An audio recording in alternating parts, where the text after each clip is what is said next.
Lynn.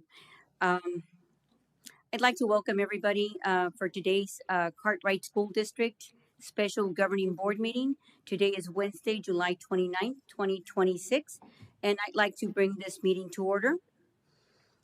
Please let the record reflect that it is 5:07 p.m. and I will begin by acknowledging I believe we've got a couple of board members that are available via phone today. Who do I have on the line? Is Ms. Cantu and Ms. Romero? I'm present, Madam President. Okay. And Ms. Board Member Jennifer Romero?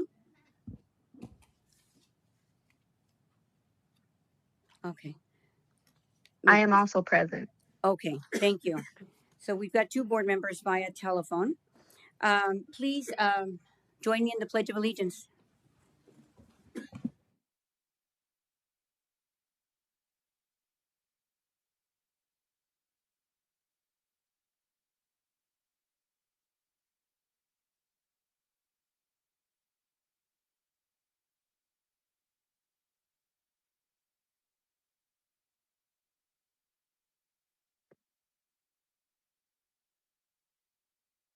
Just want to make a short announcement that for everyone's safety, we respectfully ask that no one approach the dais during the meeting, during recess, or after the meeting adjourns. And this includes walking past the podium. I thank you in advance. And the land acknowledgement.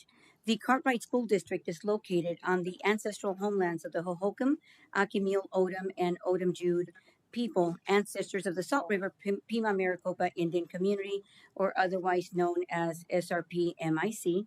We acknowledge the rich oral history, culture of these communities, and their ancestral ties to the land. I move that we approve the agenda as presented. Do I have a second? Second, I Madam have a President. Thank you. agenda.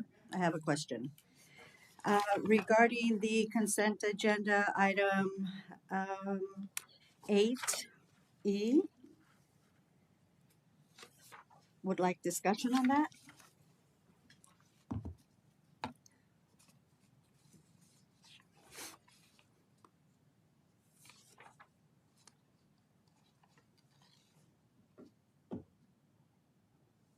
I'm sorry, which one? 8E.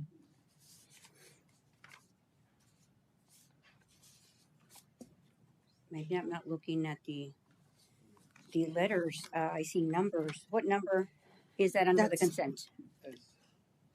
Here, AE, 8, well, on the agenda that was provided to the board. number 8. Right, board but what docs. item is that? Yeah. I don't see it. Number 8. They're not lettered. They're not lettered. Yeah, They're E8. Thank you. Appreciate eight. that. Okay. So that's the approval of human resources personnel items. Right. What does that entail? That's the report. We have an extensive report that has been provided. Is there anything in particular regarding that personnel items? Well, for the last year and 6 months, I've been requesting several items, and this is just another item that I'm requesting. Since I have not been privy to any of the items, I am asking very simply, what does that entail? Okay. Dr. Barrantes, could we talk about what is included? What is included always? Because I know I review a packet of a lot of information, a lot of names. What does it consist of? Because it hasn't changed in the format or the information that we tend to see here that has not changed in years, except the context, right? So individual names different, but what does it consist of? If you can share that with us. Good evening, Madam President, Mr. Hernandez, Board Member, Ms. Garcia, Executive Team, and uh, public who attended today, and people who are uh, viewing us through different apps. So this is the report that we include and document. It's an extensive report that is presented by Human Resources, and just the format pretty much since I've been here is pretty much the same. It has new hires, and it has breaking down by positions, and also has resignations, retirements, non-renewals, people that were paying extra duty. There's a long list. And also, I think at the end we have stipends, any changes of pay, and also on extra pays, renewals, and the last piece is work for insurance for 2026-27. So this is an extensive report. This report is presented with and it's uploaded in the work docs. Is that you're referring? So specifically referring to the total number of teachers that resigned effective at the end of 25 and 26 school year. And I have not received that information. This is just another opportunity that I am asking for it, as it was, again, never received. Thank you. I believe we had a board meeting, Dr. Barrantes and Dr. Etheridge, in which we shared that data because we did discuss it at a public meeting. Now, if there anything specific, because could you lend me this really quick? I just asked a very specific question, and that is how many resignations have there been for the end of 25 and 26 teachers that have resigned? Thank you. I'm not gonna delve into a specific question because we had time to ask, but we can get you that information. Excuse me, And that's the issue, it's- Lydia. I've it's asked extensive. repeatedly and it's never been provided. So you just stated. You know, Ms. Garcia, Ms. Ms. Hernandez. Garcia, It's a we very have simple provided. question. We had a full discussion at a previous board meeting, so it's not like it's never been provided. Now, I'm getting very weary and tired of repeated questions for the sake of coming across as that we're not providing the information to you when it has extensively been discussed in previous reports. But for the sake of moving the agenda forward, I do have a pending vote because I do have a motion on the table in which that I made and Ms. Cantu seconded. Ms. Cantu, how do you vote? I vote aye. Thank you. And Ms. Garcia, how do you vote? I'd like to explain my vote. And speaking to, you just stated that I've received all these items, which I have not. So first, again, on the consent item E8, the total number of teachers that resigned effective at the end of the 25-26 school year. And why have I not received this information as of yet, although you do claim I have, but I have not. Second, I requested a copy of Dr. Barante's fully executed employment contract. I requested this via email, and the response I received was inadequate. I want to see his contract and review it without distraction. Third, it is my understanding that we had qualified and appropriately certified administrators to fulfill the role of principal at Holiday Park, not to diminish Ms. Huffman and her abilities, because you are magnificent if you are here tonight. You're a wonderful leader, and I thank you. I do not have sufficient information to know why previous principals that were non-renewed were not invited to apply for the Holiday Park principal position or other positions. Therefore, I will not be able to vote yay on any HR related items until I receive this HR related information. Therefore, I vote nay.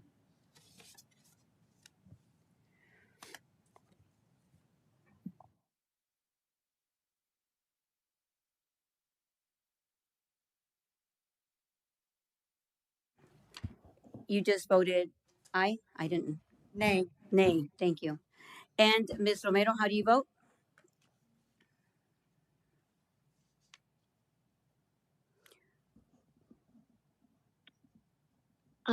Before I do vote, I would like to explain something really quick. 1 second.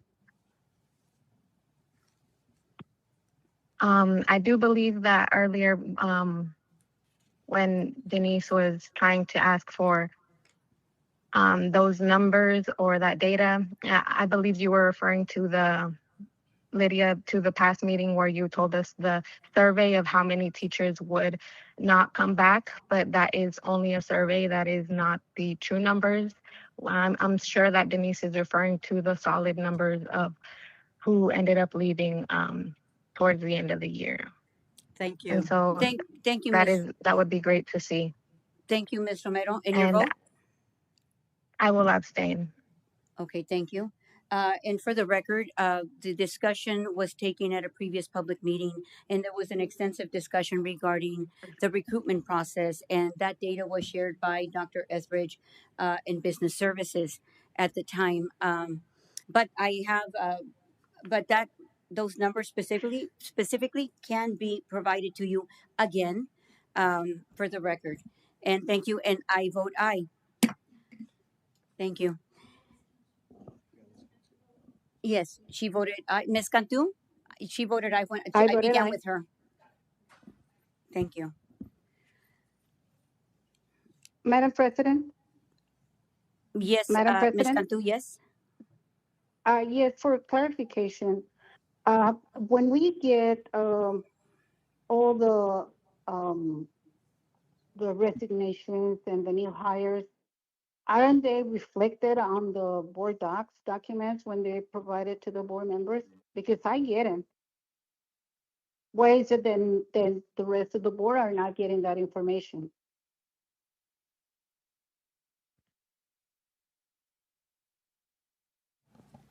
Ms. Cantu, I'm sorry, could you just reiterate that question one more time? So sorry. Just for clarification purposes, uh, since all the board members get the same information through board docs, why is it that Ms. Garcia is not getting all the report on the resignations and new hires? Why is she asking for more information? It's It's a reflected on personal. board docs. Because you. I'm entitled to ask the questions as well Ms. as every Garcia, other Ms. board Garcia, member. please do not. Please, that's not the way we run meetings. That's not the way we're supposed to. We had a very exhaustive and great discussion at a retreat where we discussed the parliamentary procedures. Ms. Cantu, you're right. We do, you are correct. We do receive that on board docs, but it takes time to review. And if you're looking for something specific on that agenda, you just need to spend some time and dedicate some time to the agenda to look at it. Myself, when I meet with Dr. Barrantes for the agenda review, I do ask general questions. I don't, if you could please lend me that. This is what the report looks like, and it's listing and listing and listing of individuals that either are coming, going, higher registrations, non-renewals, non-acceptance. We can't discuss anybody specifically without letting the employee know that we're discussing them. So we can't discuss this at a public meeting for respectively individual information. But this is a report that's offered to everybody, that's included with the agenda. Thank you. Just for the record, I do not have access to the board docs until 24 hours before a meeting, at which time it is really late. I have no time to review it unless I'm willing to stay up till 1, 2 o'clock in the morning.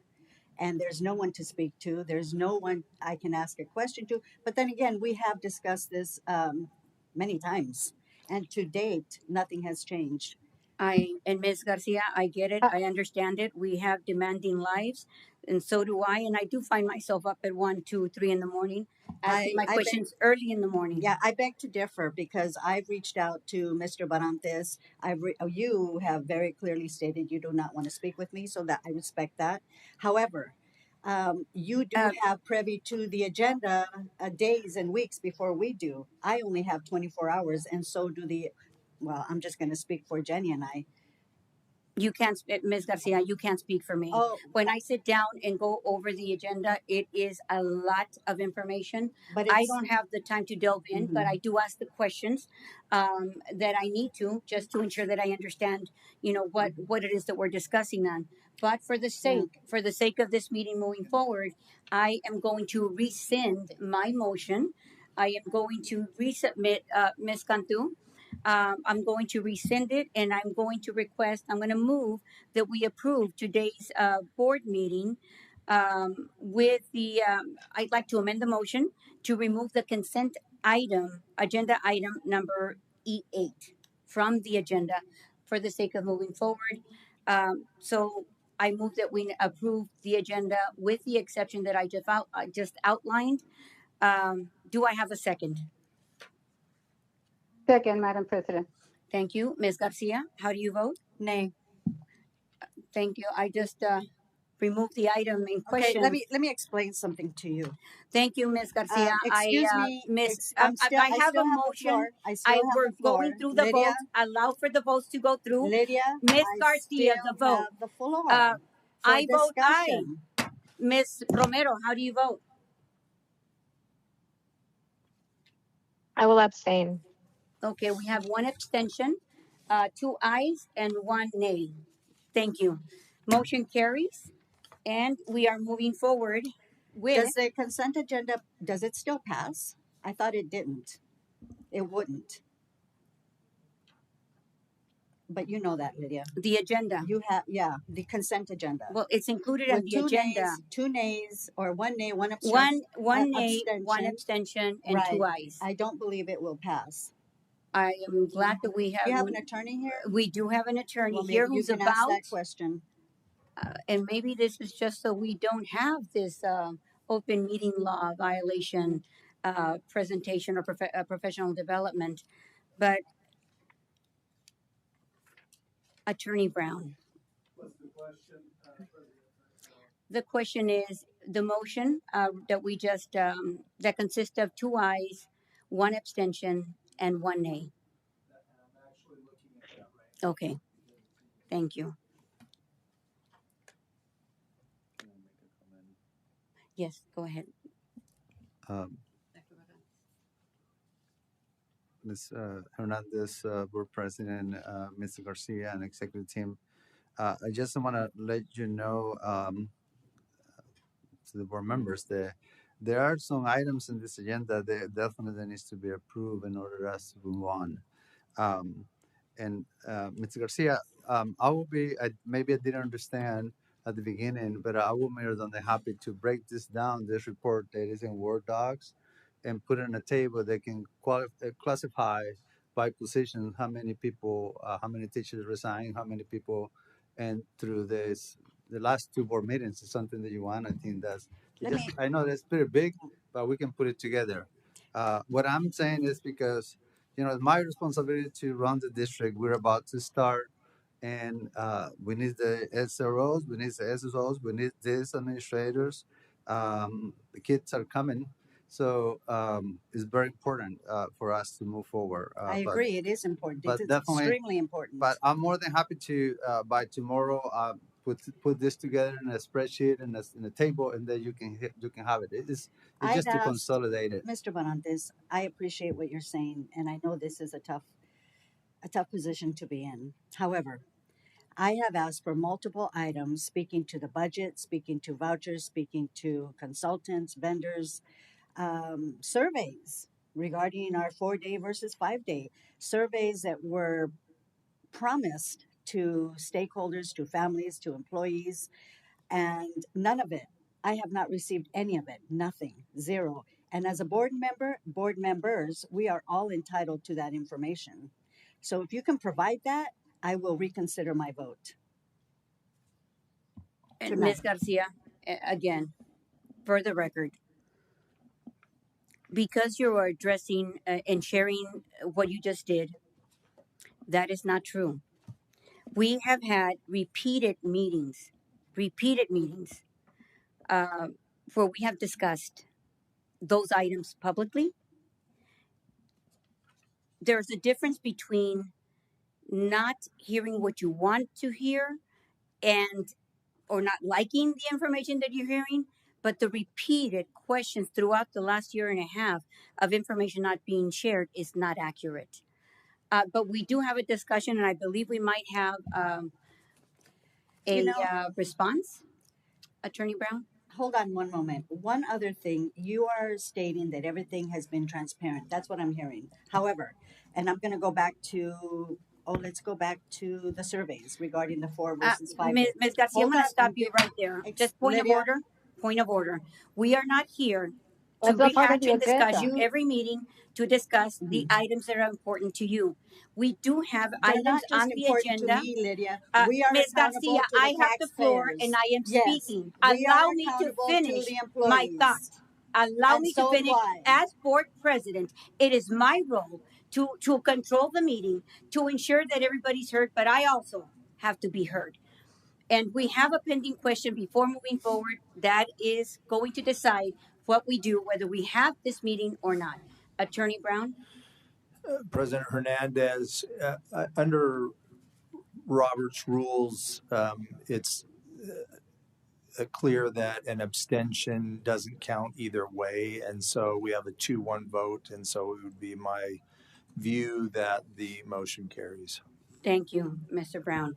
So the agenda has been approved and we can proceed with to address the items on that agenda. Where am I? Okay, we've got the reason we're gathered here today is, Ms. Hernandez. yes, Sorry. missing.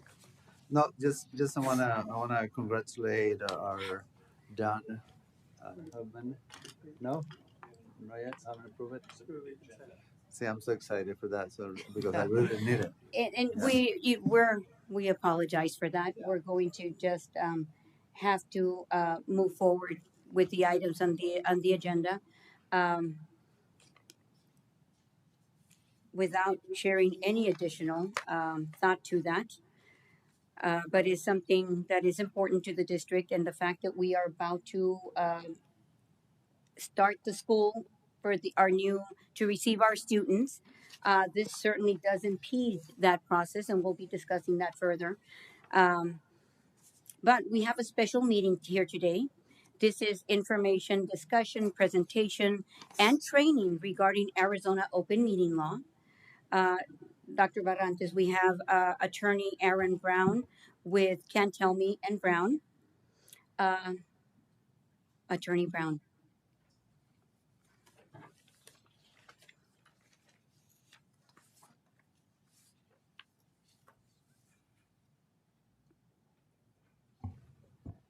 President Hernandez, Dr. Barrantes, members of the board, it's a pleasure to be with you this evening.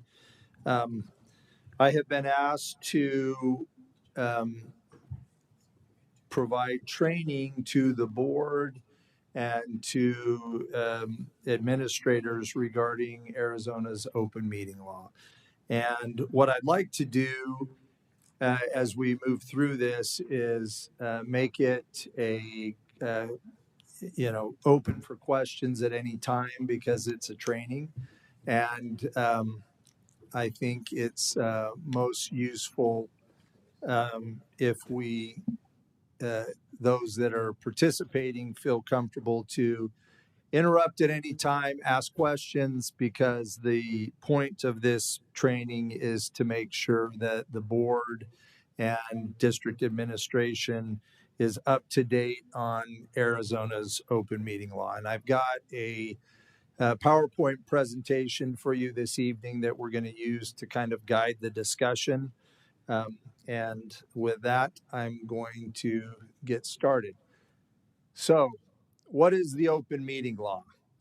It's designed by the Arizona legislature to maximize public access to the governmental process. That's why we do open meeting, so that things aren't done in secret as it relates to government and taxpayer money, so that the public knows what's going on and is fairly apprised of what will be discussed in an open meeting. And so that is why, and we're going to get to it and talk about it in more detail, but that is precisely why the notice and agenda process is so important. Because if it is not in the agenda, it cannot be discussed, right? And so every state in the United States has a variation of an open meeting law.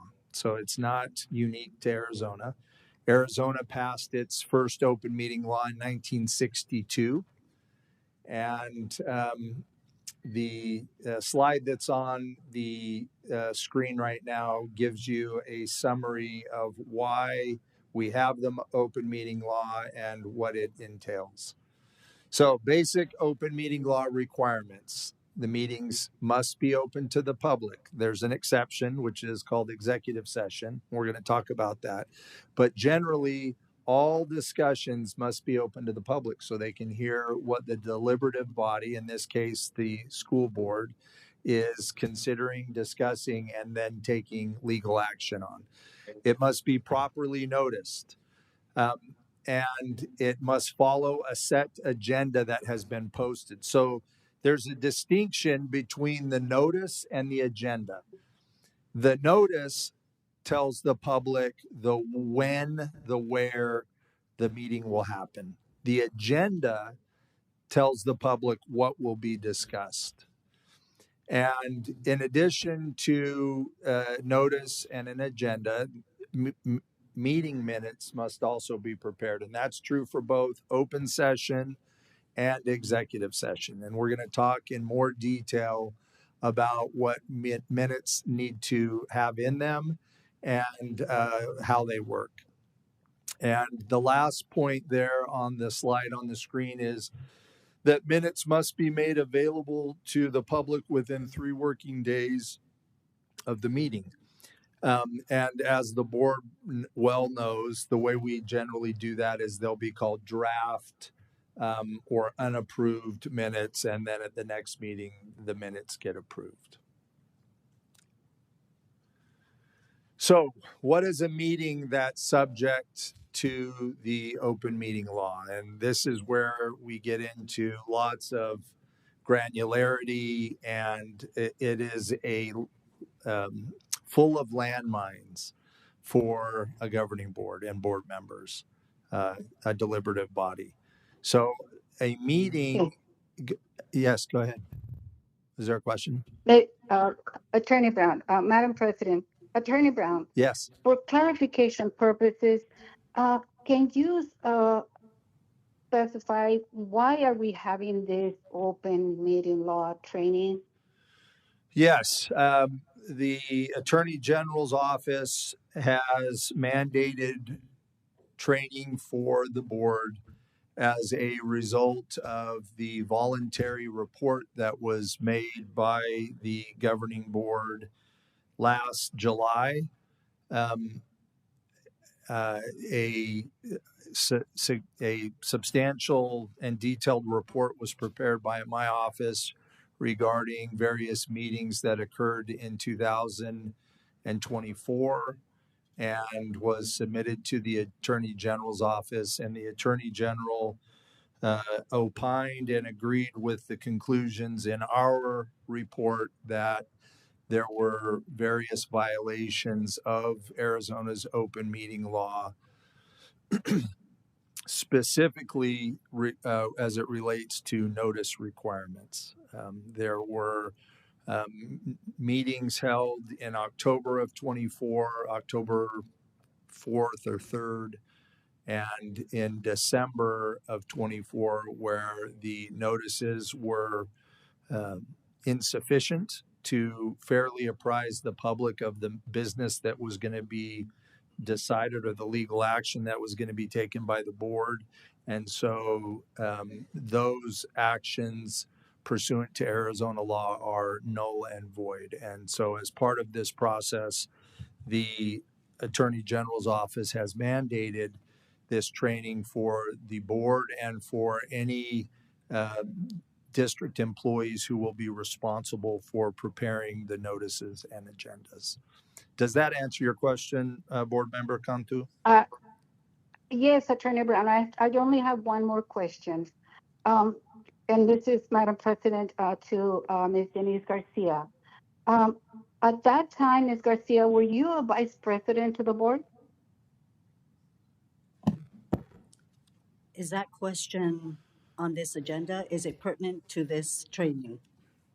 If not, Yes. no, it's not. So I would refrain from asking me personal questions. Because on the day that it took place, the violation, were you a vice president of the board? Once again, I would refrain from asking me personal, direct questions. You are not allowed to do that. You are not invited to do that. I would ask you to back up and don't do it. Ms. I, Garcia, Ms. I'm Garcia, taking my time. Ms. Cantu, let me just intervene real quick. Don't forget the question, the pending question, but um, Okay, I would like for us to deal with each other in a friendly dialogue. It's a simple question.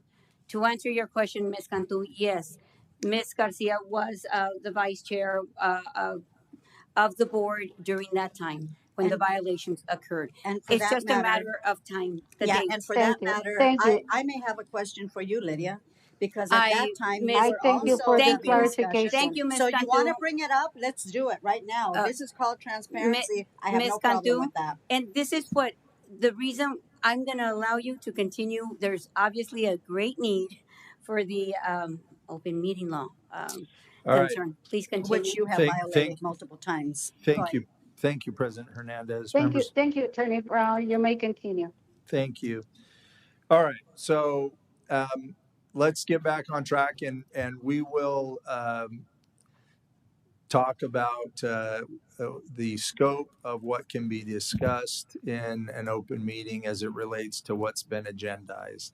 And that was precisely the issue that came up that the Attorney General's office had concerns about, right? Was that items were not appropriately described to give notice to the public about the business that was going to take place. So we're having this training, we're learning about it, and we're on the slide talking about what a meeting is. So a meeting is a gathering of a quorum of the public body in person or through technology to discuss, consider, propose, or take legal action. Now that seems simple at first blush, but it's not, and it can get tricky. And we have some slides that we're gonna talk about, but that is the definition of a meeting, and that is straight out of ARS Chapter 30, Section 38-431, subsection 4. One thing I want to read to you is 38-431.09A. This was brought forth by and passed by the legislature following some court cases where the court was narrowly construing the open meeting law. And the legislature was concerned about that because that's not what they wanted. The legislature wanted to make clear to the citizens of Arizona that open meeting law was to be interpreted broadly, and that the guidance that is out there now in terms of case law and from the Attorney General's office is, when in doubt, err on the side of open and full disclosure. So it says in that statute, it is the public policy of this state that meetings of public bodies be conducted openly, and that notices and agendas be provided for such meetings which contain such information as is reasonably necessary to inform the public of the matters to be discussed or decided. Toward this end, any person or entity charged with the interpretation of this article shall construe any provision of it in favor of open and public. And so that is the pronouncement of the legislature as it relates to open meeting. So there's what we've got for a definition for meeting. Now, I told you that it can get tricky, and here's where it starts getting tricky. So meetings can be in person or through technology. So a meeting can occur even though the board is not sitting in the dais at a properly agendized and noticed meeting. It can happen via email, a telephone call, text messages, video conference, internet, discussions at a work session or study session, or discussions in parking lots, grocery stores, social events, etc. So when does it happen?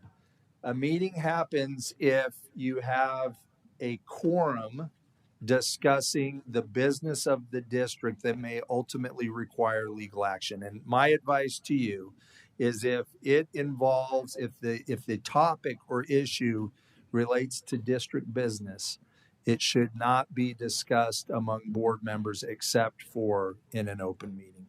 I have a question. Please. What about in the judicial system? A quorum occurs in a judicial system at a hearing. That's a quorum, correct? Well, I would need to know more facts. It would depend on what's being discussed and is it within the purview of a hearing or, you know, you're not giving me enough information. But the general rule is that if you've got, in the case of this board, 3 or more board members, Right. well, actually now we have 4, right? And so 3 board members, you know, if they're discussing district business, it's got to be in an open meeting. So my question, or more of a concern, is that while at a hearing, a court hearing, specifically speaking to Lydia and Cassandra and Rosa, they were all at the hearing at the same time. So I'm wondering, was there a public notice, Christine? I mean, I don't know. Was there a public notice? Because I didn't see it. However, it was in the minutes. I read that. And it did pertain to school business, Lydia's. So that would So- be violating policy and would be considered a quorum. And Attorney Brown, by the way, since she referenced that that one hearing, we were present. We came in different. We didn't come together, but it was posted. We made sure. Okay. It I'd was like to posted. see that posting. Definitely see that posting. Thank you. All right. One thing let's get back on track. And the point with a meeting is it can happen at any time, any place, and it doesn't have to happen at the same time or place. And let me read you something from the Attorney General Handbook. It says, even if communications on a particular subject between board members do not take place at the same time or place, the communications can nonetheless constitute a meeting. So what does that mean? That means that you could have one board member call a second board member. Board member A calls board member B and discusses district business. If you have that, has there been a violation of the open meeting, assuming there's no notice and agenda? Is that a violation if 2 board members talk about district business? And we're working with a 5-member board. Is that a violation? I would say not unless they are discussing something from executive session. And I believe that would be a safety network right there. Yep. So if you have 2 board members talking about district business, that is not a violation of open meeting because you don't have a quorum, right? But if board member A talks to board member B and then board member B talks to board member C, do we have a violation? Now you have a chain communication, a daisy chain is what it's called. Yeah. And that then can become a violation of the open meeting. And so you can, and I use that illustration to point out that it's dangerous. And my advice to the board to avoid the dangers that can befall board members as they try to manage a district is talk about things in meetings, not outside of meetings, because you can't always control what the person you spoke to then does with that information. And if they then go talk to another board member, you're stepping into dangerous territory. So I have another Sure. question. Yep. Okay, so speaking to that, there have been, I'm assuming, discussion, because even here at a meeting, when all 5 members are present and we get access to the agenda the night before. So there's no time to ask questions, right? I already stated that. There's no one to speak to. And when we have been here to make very important decisions, for example, sending our superintendent home, we had two brand new board members. We had three experienced board members. So with that being said, one of the board members, Jenny, and I I don't recall what she voted, but she had questions. And so I believe she abstained. I'm not sure, I don't recall. But I know what I did. I voted nay because I was fully aware of what was going on. So then we have Miss Cassandra Hernandez, a brand new board member who voted right along with her mother without any information whatsoever, unless that had been discussed previously. Otherwise, how would she know how to vote? And I believe that's just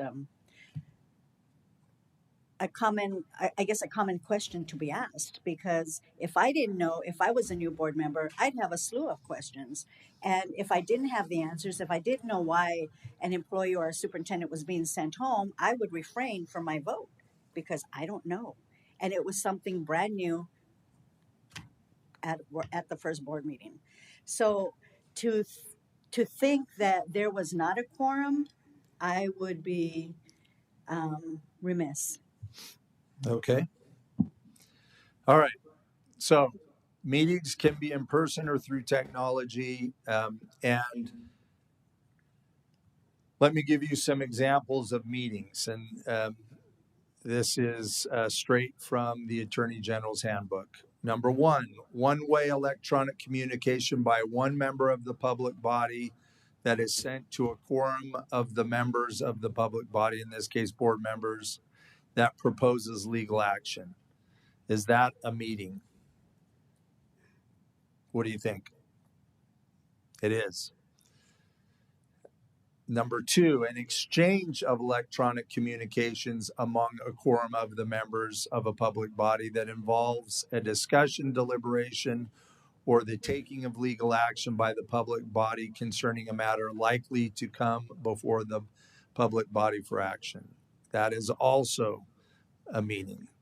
So you'll see down in the below that advice, recommend against the governing board conducting board or district business by email. The risk of forwarding is too high. I would say the same thing with text messages or any other kind of electronic communication, that it's not worth the risk. You lose control once you send it. And even though you may be well intended and board member A may want only this information to go to board member B, board member A loses control once he or she sends it to board member B. And if B forwards it on, then we start getting into the possibility of an open meeting violation. So my advice to the board is to save your discussions about district business for your meetings, and that way you will steer clear of any open meeting violations. So I referenced earlier the daisy chain. Members cannot split the quorum and discuss district business, and that's the example I gave of A telling B and B then telling C. That is an open meeting violation if you're talking about district business. Now, here's another one that may not occur to you at first, and that is example 2. Board member A's assistant or proxy or friend talks to B's assistant, who then talks to C's assistant. Is that a violation? Can assistants be a part of a violation of the open meeting law? And the answer is yes. And so you don't want to use anybody to communicate on your behalf to other board members or their assistants. And a school board, typically we don't have assistants, but even if it were a friend, the point would be the same. So example 3, A emails B, who forwards the initial email to C. That is, again, an example of where you can have an open meeting violation. And so the point there, board members and district administrators, is be wary of that, be careful, and save discussion for board meetings that have been properly noticed and agendized. And Attorney Brown, I Yes. just wanted to share that in the past we learned that lesson because we used to communicate with our superintendent, and one of our board members proceeded to make a decision on what we should, on a certain action that was going to be taking to be taken at a future, put it on the agenda, obviously, to discuss. And the decision was kind of made, via, everybody responding to all, and others chiming in.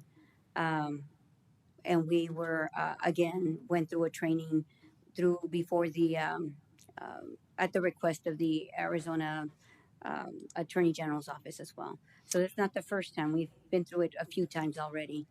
So my advice, if you're a board member and you get an email from another board member, my advice to you is don't forward that to anyone else. Just leave it there. Don't forward it to any other board members, because if you do, you're getting into dangerous ground. And Attorney Brown, Yes. I've been a board member, I'm going to say at least roughly 20 years. We, every fall, we have the opportunity to attend board training, either with the Arizona School Board Association. There's many other organizations that provide it.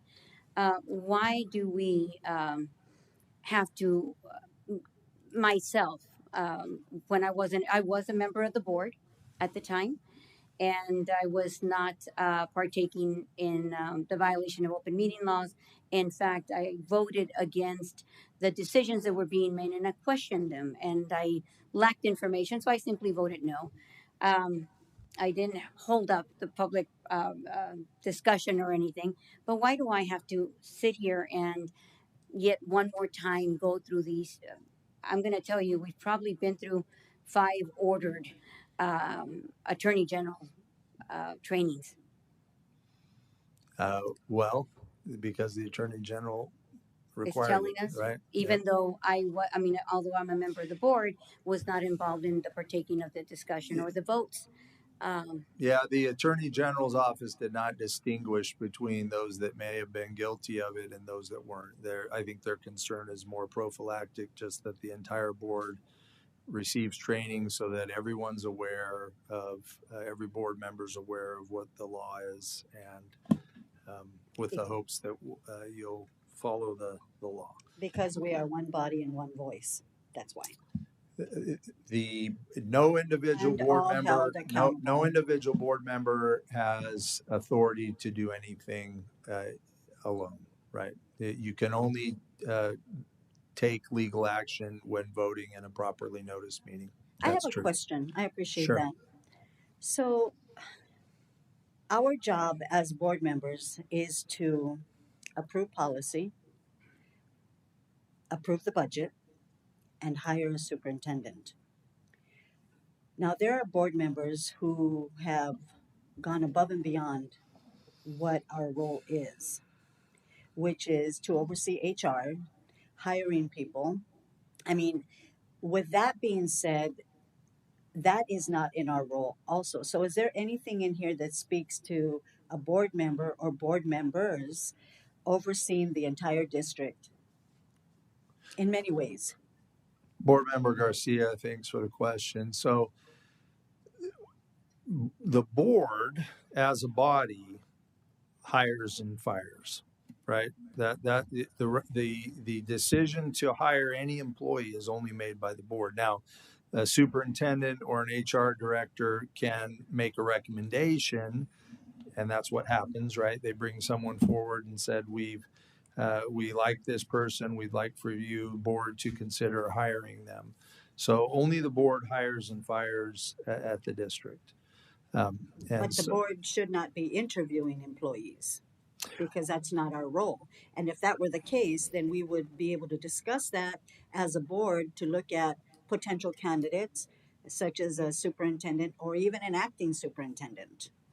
Well, and kind of illustrating the point, we have to be careful because now we're getting away from open meeting and into board authority, which is not Yeah, agendized. I appreciate that. Okay. I'm just being transparent. Thank Well, you. I appreciate it. All right. And by the way, I just want to mention that we did have a lot of discussion in and around this, understanding our board roles yet once again, um, with um, with our board members and our executive team this weekend. All right. Okay. So next slide, public access to open meetings. You must provide access to the public to all of your meetings, except for executive session. We'll talk about that. However, public participation is not required. You're not required by Arizona law to have public comment. You can choose to do that. And if you choose to do that, you can prescribe what it looks like. You have 2 minutes, you have 3 minutes, you cannot make personal attacks, etc. But public participation is not required. And then the final point there is telephone attendance is allowed. If a board member, like we have this evening, there are 2 board members participating telephonically, that is permissible. But the public must be able to hear the board members who are participating by phone, and it must be noted on the agenda. And I will tell you that based on what I know from this meeting, you're in compliance with that. All right. Notice. The governing board must conspicuously post a statement on its website stating where all public notices of governing board meetings will be posted, including physical and electronic locations. So this is called by the Attorney General your disclosure statement. And that gives the public notice of, hey, this is how we run our open meetings. This is where you can find the meeting notices and where you can find the agendas. And then the next bullet point, the governing board must post all public meeting notices on its website and give additional public notice as is reasonable and practicable. All right. 24-hour rule. A meeting shall not be held without at least 24 hours notice to the governing board members and the public. So that is your minimum requirement, is 24 hours notice. I always recommend more notice than that if possible, because it gives you some agility in the event that you need to amend your agenda, for example. If that happens, any amended agenda has to be done at least 24 hours before the meeting happens. And so if you post your agenda and notice exactly 24 hours before, it gives you no time to amend the agenda. And so it's always a good practice if you can. It's not always possible, but if you can, give yourself 48 or 72 hours to do that. Now, when you're calculating your 24 hours, Saturdays count, but Sundays and holidays do not count. And so as you're figuring out your 24-hour rule, remember that Saturdays count, Sundays and holidays don't. All right. Agendas. Notice must include the agenda or the means to obtain a copy of the agenda. And the agenda must list the specific matters to be discussed, considered, or decided at the meeting. And Attorney Brown, yes, does that please. mean when we're taking when we have executive meetings, sometimes that's to either discuss an employee. That's something that we don't share, information that we don't share publicly, and that's because employees have rights to protect them. But if we exit an executive session and come out to the dais and have a discussion about the person that was discussed or not discussed without their permission, is that a violation? Well, President Hernandez, it depends on what's happening. So let me give you an example. And we're going to get to this when we talk about executive sessions, but the board may decide to discuss an employee matter in executive session. It's not required to. That's a board decision. It can decide to do that.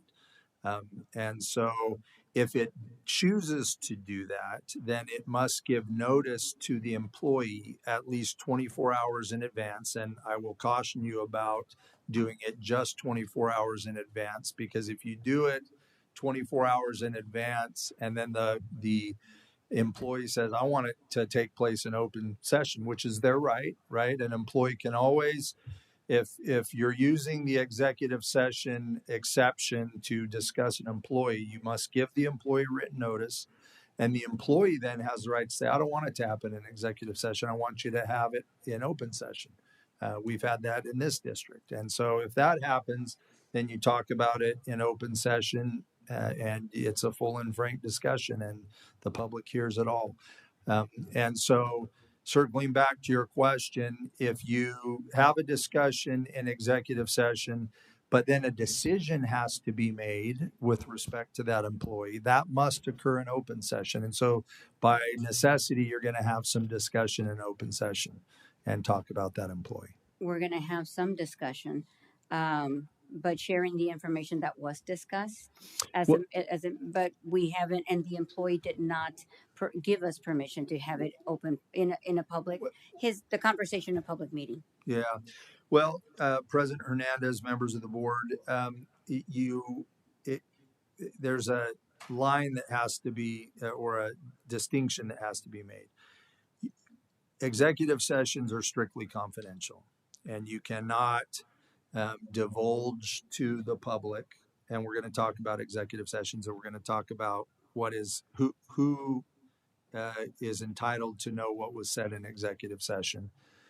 You cannot divulge what was discussed in executive session, but that does not mean that that information cannot be discussed. You just can't reference that we talked about it, we referenced it, we discussed it. But if the rule was anything that's said in executive session then becomes walled off and sanitized, and you can't ever talk about it except for an executive session, you would cabin yourself in. And so you can still talk about that employee in open session. You just can't talk about what you said in executive session. All right. So with respect to bullet point 2, the agenda must list the specific matters to be discussed, considered, or decided at the meeting. And I'm going to reference back the reason why we're having this training. And this is this specifically why we're doing it, this bullet point. The statute says that it must, quote, contain such information as is reasonably necessary to inform the public of the matters to be discussed or decided. So for those of you that are preparing agendas, and for board members that are preparing agendas, you cannot hide the ball.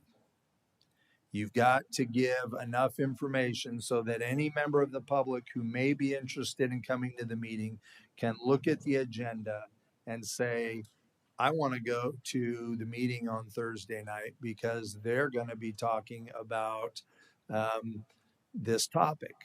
And so if you mask the topic in generalities or take steps to hide it, then what you're doing is you're depriving the public of its right to participate in the meeting.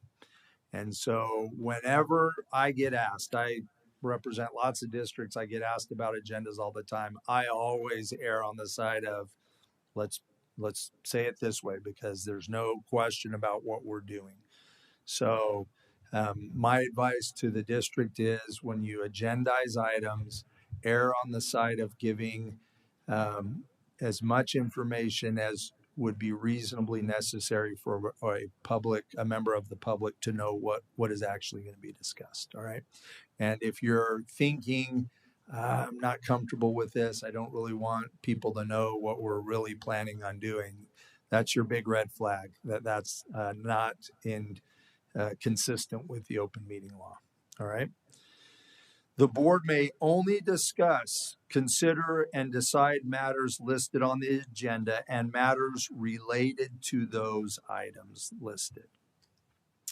And that is something that every board member needs to take responsibility for. My advice to you is to study the agenda before the meeting starts. Be aware of the issues that you will be confronting and discussing at that meeting. And if you start to stray, you got to bring it back. You cannot talk about items that are not on the agenda, or at least related to items. When you talk about relation, that's where it starts getting subjective. And so you've got to be able to articulate how it's related in case someone brings an open meeting, that lodges an open meeting complaint with the Attorney General's office, because that's what they'll do. The Attorney General will send you questions and they'll say, how was this related to that? And if you can't explain it, then you've got a problem. So only what's on the agenda can be discussed. And frankly, that helps you as a board at times with the public, because the public may be shouting for a discussion on something else. And, it's always the safe answer to say it's not on the agenda and we cannot discuss it under Arizona law. And that's true. And you should stick to that. So my counsel to the board is every board member is responsible for that. And you have to self-police. So don't bring up things that aren't on the agenda. And if you're hearing discussions that aren't on the agenda, lift a voice and say, we can't talk about this. All right. Now, an exception. A board member may respond to personal criticism if there's a call to the public, not criticism of the board or the district, but if someone personally criticizes you, you're allowed to respond. You can ask the staff to review a matter. You can bring something up and say, I'd like this issue reviewed, or you can ask that an item be placed on a future agenda. But you cannot start then to discuss it. You can say, I would like this item to be placed on the agenda. You can't then dive into the discussion because now you're going afield of what the law allows. Executive sessions.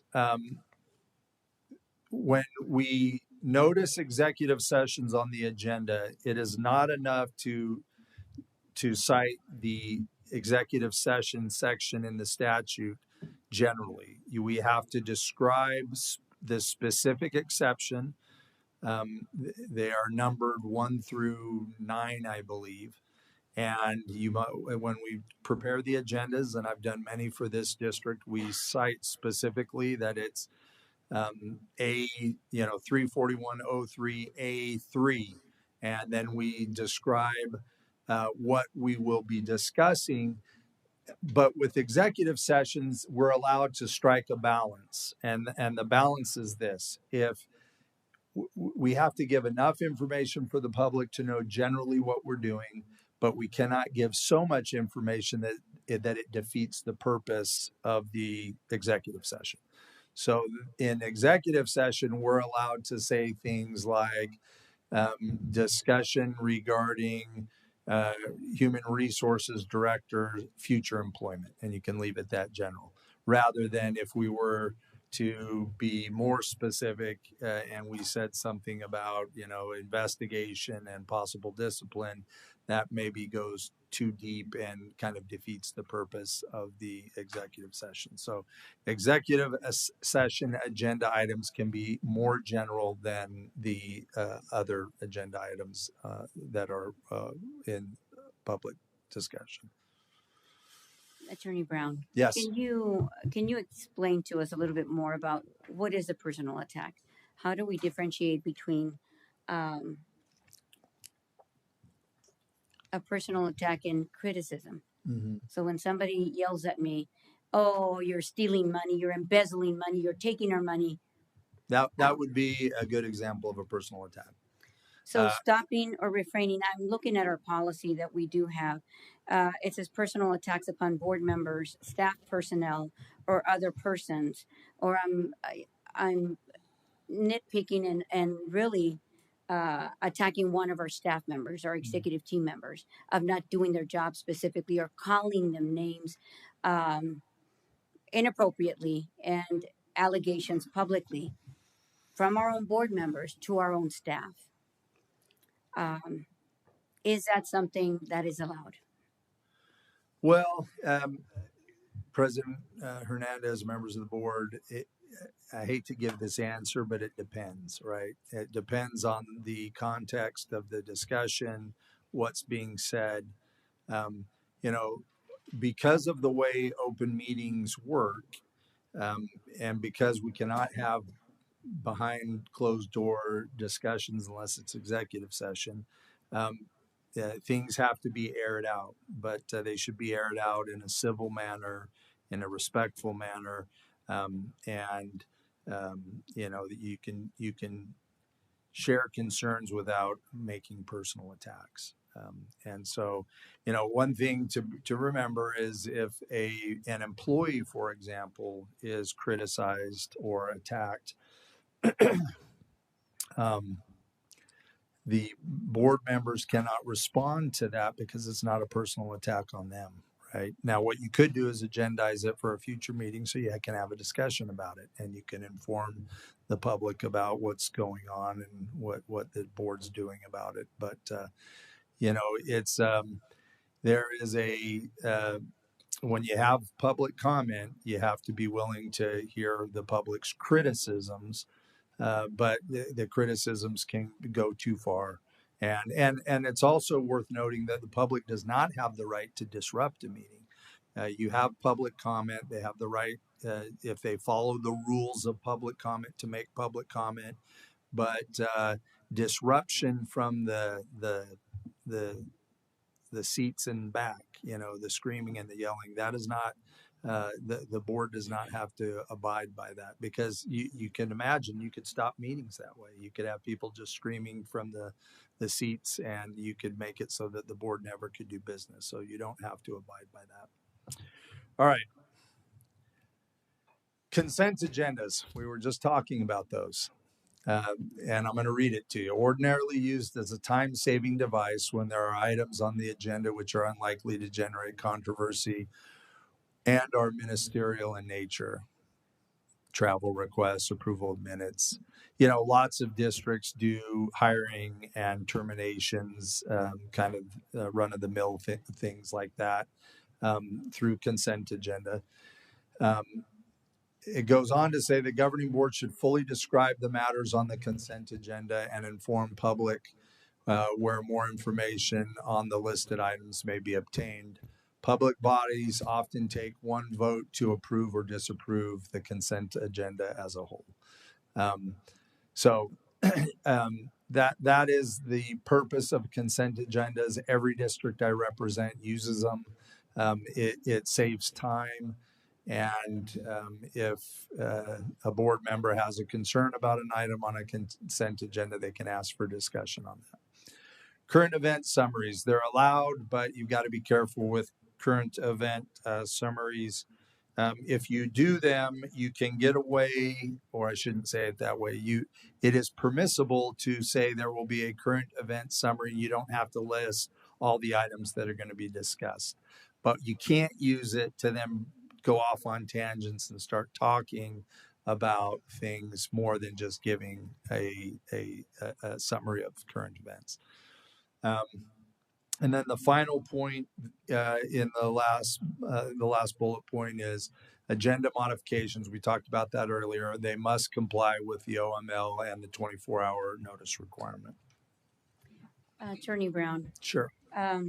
Could I, for the last few years that I served on the board, when I was a member of the minority makeup of the board,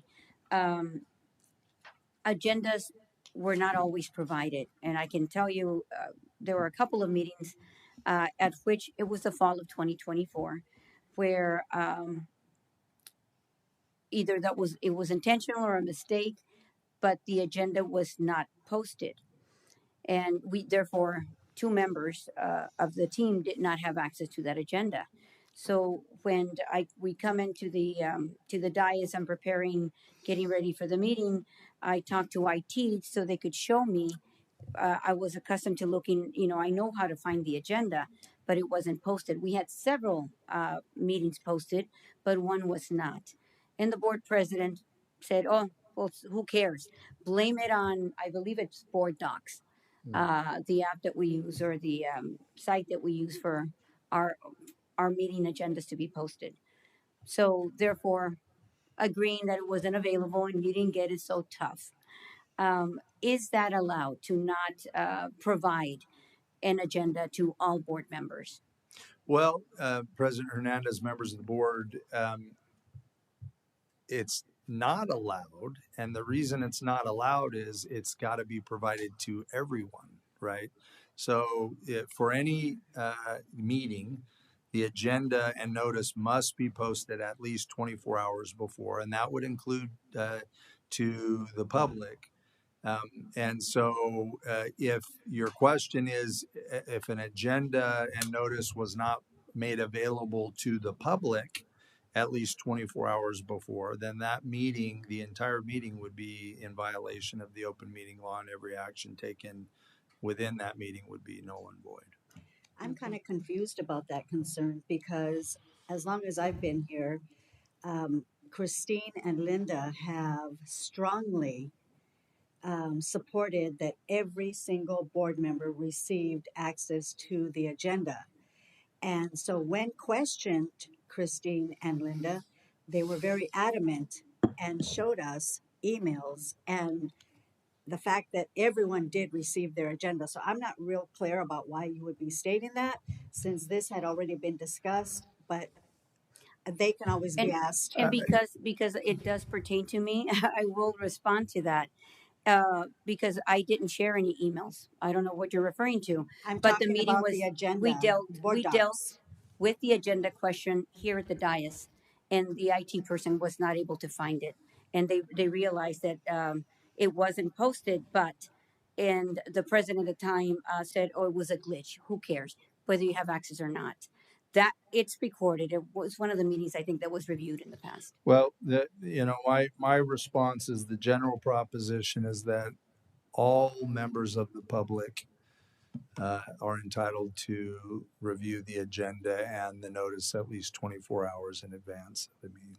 So, all right, let's turn to minutes. As you well know, minutes must be kept, and they have to be kept for all meetings. And they must include the following items: date, time, and place of the meeting, members of the public body recorded as present or absent, general description of the matters considered, accurate description of all legal action proposed, discussed, or taken, including a record of how each member voted, names of the members who propose each motion, and the name of the person who makes statements or present material to the public body, and a reference to the legal action about which they made statements or presented materials. All right, so that is what it must be in the minutes for the open session. There's for executive session, the requirements are a bit different. We'll talk about them in a second. And one thing that a district can do, if it so chooses, is it can record the meeting and make those available to the public rather than written minutes. So then that's what the next bullet point says. The board must provide for written minutes or a recording of its meetings. Minutes or the recording must be made available to the public within 3 working days after the meeting, except for executive session minutes are confidential and not available for public inspection. And you'll see advice down below: label minutes pending board approval as a draft. And last point, if you don't want it in the minutes, don't say it. I have a question. Sure. Actually, more of a concern. So for months and months, I have been requesting the minutes from all of our board meetings. And whatever I did not receive in hard copy from Christine or Linda at the time, I looked online, right? And I've also compared minutes with the videos. And what I've noticed, and I can prove it because I've underlined all the discrepancies, minutes have been manipulated, and I can show where. And video has also been manipulated in such a way that sometimes some things are cut out and some things are blurred, some voices are muted, and that is quite concerning considering these are legal documents. Once again, I have the minutes to be able and the video to go back onto to reference. And so, what type of consequences would there be for those who are in charge of the minutes and video? Well, I'm not going to speculate because I don't know specific facts, but my advice would be that the minutes should be as accurate as possible. Now, minutes are challenging because I could ask each of you up there to take minutes of a meeting with those criteria that we just went over, a general description of the items discussed, and each of you would give me something that would be somewhat different in terms of what you described as the discussion. But there should be a good faith effort, and certainly any sort of recording or video should not be modified. It should be kept in its original format and kept. And if that's what's being used, if a district, I know districts that do both. They have a recording available and they do written minutes as well. My view of that is if someone wants to argue that the written minutes don't fairly capture what was discussed, well, you've got the recording, go use that then. And because again, written descriptions are always going to have some subjectivity to them. Yeah, they may not be exactly detailed, but one can look at both and reference both regarding the discussion Sure. and who is speaking. Yeah. That's what I'm referencing to. Yeah. And that's what's concerning because there are things that have not been here or there on video, and so just concerning Well, because that tells me that there are some practices that are unacceptable. well, my advice to the district is the recording should be left unchanged, and they should be left in their And original format. Attorney That Brown, is I what I just would have be to, hopeful for. I do have to include in this conversation that since I became board president, I revamped the way we take minutes because the minutes for the past several years were summaries, and that is the reason why things are omitted or don't make sense. But since I came in, we've made sure that we verbatim, and it's a lot more work, and it's based on the recording. And so the secretaries now keep that verbatim record. Also, aside from the recorded meetings, but we had several meetings that are not available for public that were public meetings, and videos are no longer available for the past and some decisions. So that's something that's happened, and that's a practice that we have not changed moving forward. Okay. All right. Executive session minutes, a little bit different. Date, time, and place of the meeting, members present, general description of the matters considered, an accurate description of all instruction given under A4, 5, or 7, because in executive session, you cannot take legal action. You can't take a straw vote. However, under certain components of the executive session statute, you can give direction to the district's attorney to, for example, go negotiate on a contract, and this is what we want you to do. You can give that direction as an example to your attorney. So if that happens, those directions or instructions have to be given or recorded. And then other matters as may be deemed appropriate by the public body. All right, next point, executive session minute confidentiality. Executive session minutes are confidential. They can only be disclosed to the following: governing board members.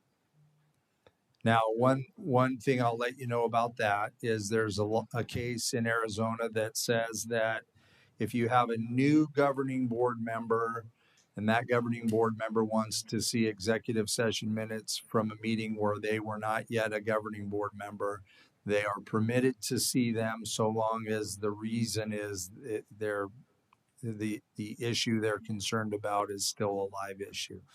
But governing board members, officer, appointee, or employee that's subject to the discussion. So what that means is if you talk about an employee in executive session, that employee is entitled to review the minutes where they were discussed. But as you all know, sometimes in executive session, we'll discuss 3 or 4 items. They are not entitled to see the other 3 items. If there were 4 items of discussion and they were 1, they can only see the discussion about them and nothing else.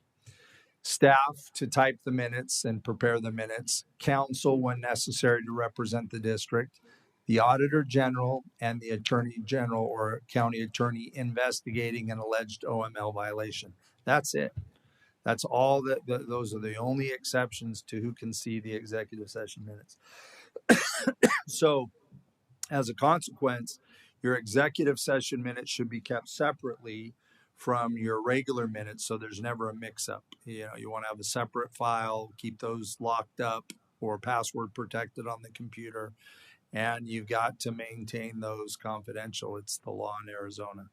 And corollary to that is you cannot talk as board members with anybody else outside of executive session about what was discussed in executive session. That's a violation of the open meeting law. So, you know, the admonition for confidentiality is always read at the beginning of executive session. You've got to respect that, and you cannot talk to others about what was said in executive session. That is a crime, and you can be criminally prosecuted for it. All right, here are the 9 grounds for convening executive session. You can, Mr. Brown, yes, Madam President. Yes. Yeah. Ms. Cantu. Question, and it's pertaining to the last item you spoke about. Sometimes, and it has happened in our meetings, that whatever is discussed in executive session is expressed by another board member out loud, coming right out or the next meeting. How can we control that? well, board member Cantu, members of the board, President Hernandez, if a board member discloses to the public what was said in executive session, then you can make an open meeting complaint to the Attorney General's office. That's the way to deal with that. Does that answer your question? And one more question. You say that violating this particular law or whatever, it's persecuted. It has consequences. What kind of consequences? Board member Cantu, I've got a slide on that. We'll talk about it. And if I can defer that to when we get to the slide. All right. All right. Thank you so much. Yes. Thank you, Madam President. So here are the 9 exceptions to go into executive session. You can have personnel discussions. But when you have personnel discussions, they have to be about individuals, not classes of people. Confidential records. Sometimes we do that when there's HIPAA protected records, FERPA protected records. We will do that. Legal advice. Now, remember, for legal advice, the district puts on all of its agendas that it reserves the right to go into executive session for legal advice on any issue that's on the agenda. And that comes up from time to time. You'll have an agenda item that you're discussing. A concern arises about a legal consequence or issue. You can adjourn and go into it go into executive session, talk about it, and then come back out. Number 4, litigation, contract negotiations. I have a question. Yes. Speaking to that. Yep. So for an employee who is maintaining one position and his position is accelerated to beyond executive, skipping several steps to get to the highest salary. I don't recall seeing notifications on the agenda regarding that matter, nor have I ever been, nor has it, I have not been included for those discussions in executive session. So, I mean, who makes the ultimate decision of one individual skipping several steps to reach an ultimate salary schedule without any discussion? Well, And hold on, sorry, speaking to this. So, with that position being said, a position, that specific position, and like those, like that same one, would entail certain amount of years of experience prior to achieving that goal, that position. So, who would make the determining factor? HR, or who would make that decision? well, Board Member Garcia, I don't know what you're talking about specifically, and I don't want to speculate. And I don't want to answer a question that I don't know all the facts Oh, on. okay. But I will tell you this: that the general proposition is the board is the only entity that can approve contracts. Right. And so, for any employee that has a contract, the board needs to have approved it. And that contract should state the terms and conditions of that employee's employment. And if that information was not given to the board to review or to see or to review, actually, and therefore to make an informed decision whether to vote on it or not. So again, it's to me, it's not being transparent. And so, speaking to this employee salary discussions, I don't know. As a board member, I was never involved. I can't speak for any other board member, just me.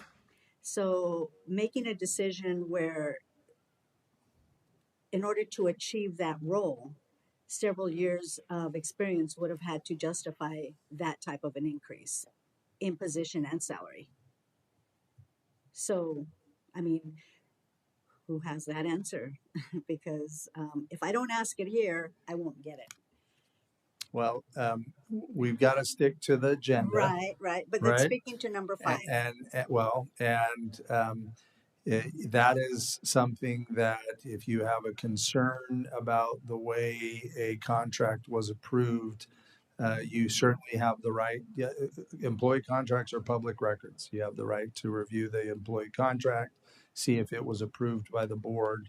And if it wasn't approved by the board, it needs to be approved by I the really appreciate that, because that would make 2 contracts that I, as a board member, am entitled to review and have not given the information, the documents, the contracts to review.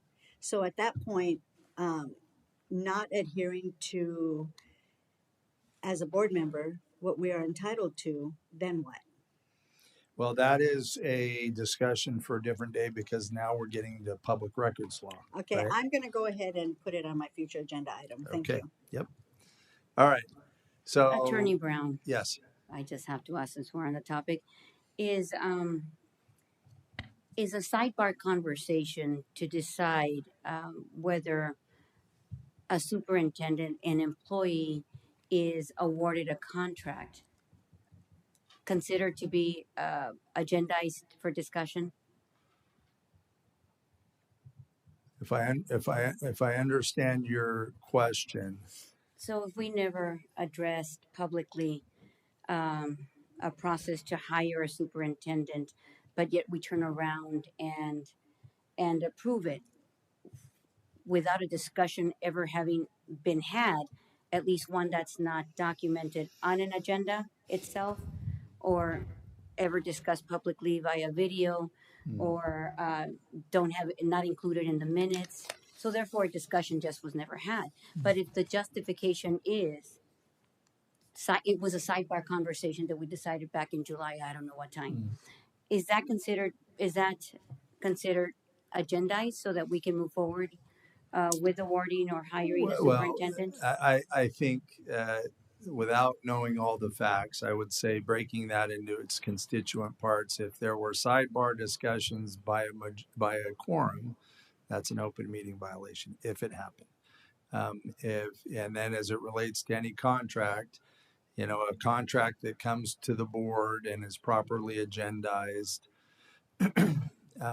and voted on by the board, it depends, but that contract can be valid even though there was no discussion leading up to it. It just depends on the circumstances. Okay. All right, last four grounds for convening an executive session. International, interstate, or tribal negotiations, that's likely not to come up. Purchase, sale, or lease of real property, we frequently deal with that. Materials relating to school safety, operations, plans, or programs, that is confidential because of the importance of protecting student safety and 9 security plans, procedures, etc. So those are the only exceptions to the open meeting law. And they have to be agendized. The public has to be made aware of the specific sections that are being used to justify the executive session. And those are the only exceptions to the open meeting law as it relates to discussions in public. All right, emergency meetings. I won't spend a lot of time on this. It doesn't come up very often, but the governing board may discuss, consider, or decide a matter not on the agenda when an actual emergency exists. So what are the requirements? You've got to provide notice as is appropriate to the circumstances, post the notice within 24 hours declaring that an emergency session was held, and then you've got to put everything in that notice that would have been in the agenda had you had time to do it. So if you have an emergency, you can have an emergency meeting with less than 24 hours notice, but you've got to do some things, including posting within 24 hours of the actual meeting, why you had to do it. Also in that emergency meeting, before you start talking about the emergency, you've got to explain to the public why it's an emergency. This is why we're doing it. This is why we didn't post it with 24 hours notice. And you've got to let them know. And then that's also got to be in your minutes. You've got to describe why it was an actual emergency. And so we're pretty careful with that as attorneys. It's got to be a real emergency that we cannot wait. Typically it's where the district may suffer some sort of catastrophic consequence unless it takes immediate action. All right, and the next bullet points make the points that I was just making. All right, so what do you do if there is a open meeting violation? You can ratify the decision as a board. In other words, you get to go back and fix it, but you can only do it if you do it within 30 days of the failed meeting or error that was made, and you've got to give notice. And this is an example. If you do a ratification, you've got to give the public 72 hours notice rather than just 24 hours notice. All right. Board member Cantu, penalties for violations of the open meeting law. All legal action transacted during the meeting in violation of the open meeting law is void unless ratified within 30 days. The Attorney General may investigate. A board member may face potential personal liability, and the district may face possible lawsuits. I believe that for open meeting violations, there are fines put in place for board members of up to, I think the maximum is $2,500, and the district cannot pay for the board members' attorney's fees in fighting the action. And then it goes on, the Attorney General may commence a suit in Superior Court and may order a civil penalty for each violation of the OML against a person who knowingly violates the law.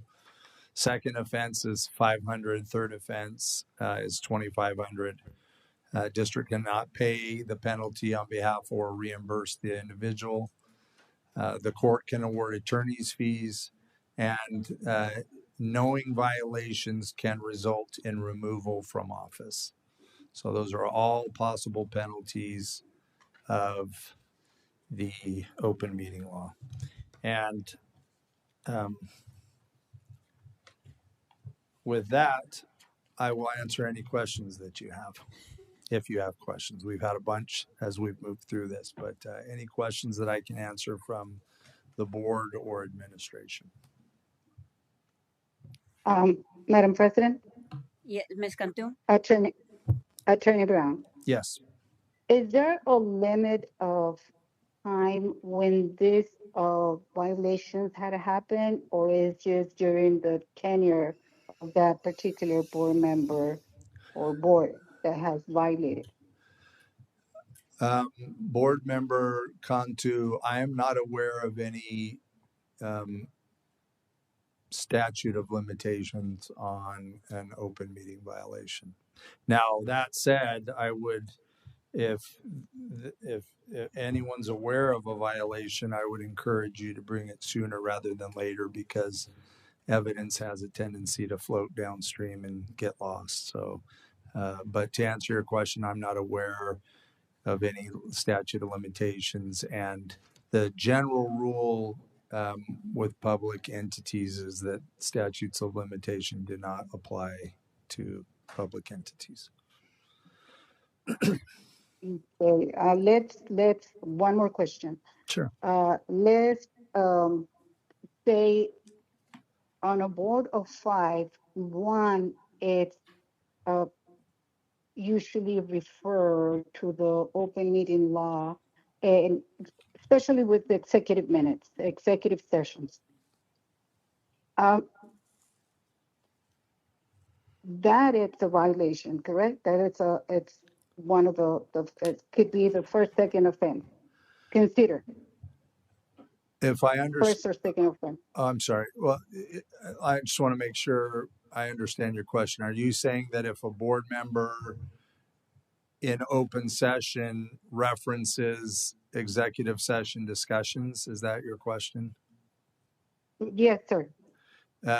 Yes, that if that happened and it was a specific reference to discussions held in executive session, it's my opinion that that would be a violation of the open meeting law. And if it's repetitive, it's considered first and second, third violation. Well, as many times as it's repeated. Yeah, that would depend on the specific facts of the case, and I don't want to speculate as to how that would work. My view of that in terms of experience with the Attorney General's office is what would probably happen if it's happened 3 times or 5 times. They would probably call that group of offenses the first offense and impose a fine, and then if it happened again, that would be the second offense, and then the third, and so on. Thank you, Attorney Brown. You're welcome. Any other questions? Thank you, Madam President. And Attorney Brown, I did see, because one of the questions that I had regarding, I was looking up state statutes regarding the how many times can I accumulate repeated violations? I've served on the board for 20 years. There are members that have served 10, but it are repeated offenders. But what I'm going to define what repeated offenders are is when the Attorney General has determined that the board has violated open meeting law.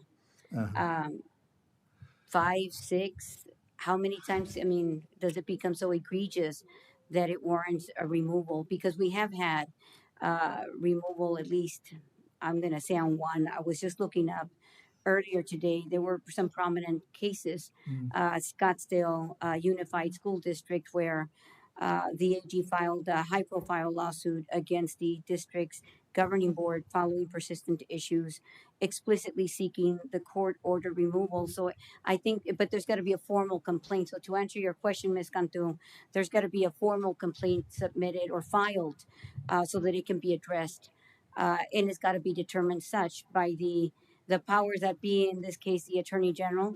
But there is some precedence where measures have been taken to remove, and it's focused not on the board but on the individual board member. And that's I've got the slide up. The knowing violations can result in removal from office, and I am aware of it happening. And I think the way the court would, the statute says knowing violations. I think you can replace that with intentional, where someone knows that what the law is, they do it anyway for improper purposes.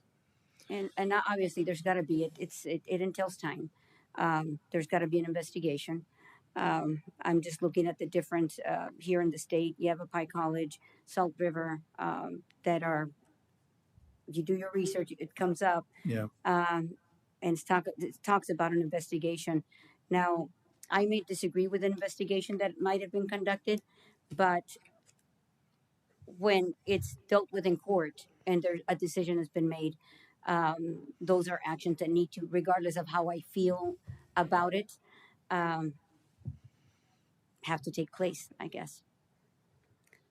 So I hope we've provided enough information, but you had asked for questions. Any other questions that I can answer? Do we have any questions? Yes, from... Go ahead, Ms. Cantu. Madam President, Attorney Brown, just give me, this is, as I recall in this year, this is the second training on open meeting law violation that this board is going through. And last Saturday, we had a retreat as well. And my question is the entire board accountable when one board member continue to violate open meeting law? Board Because member. we had a training.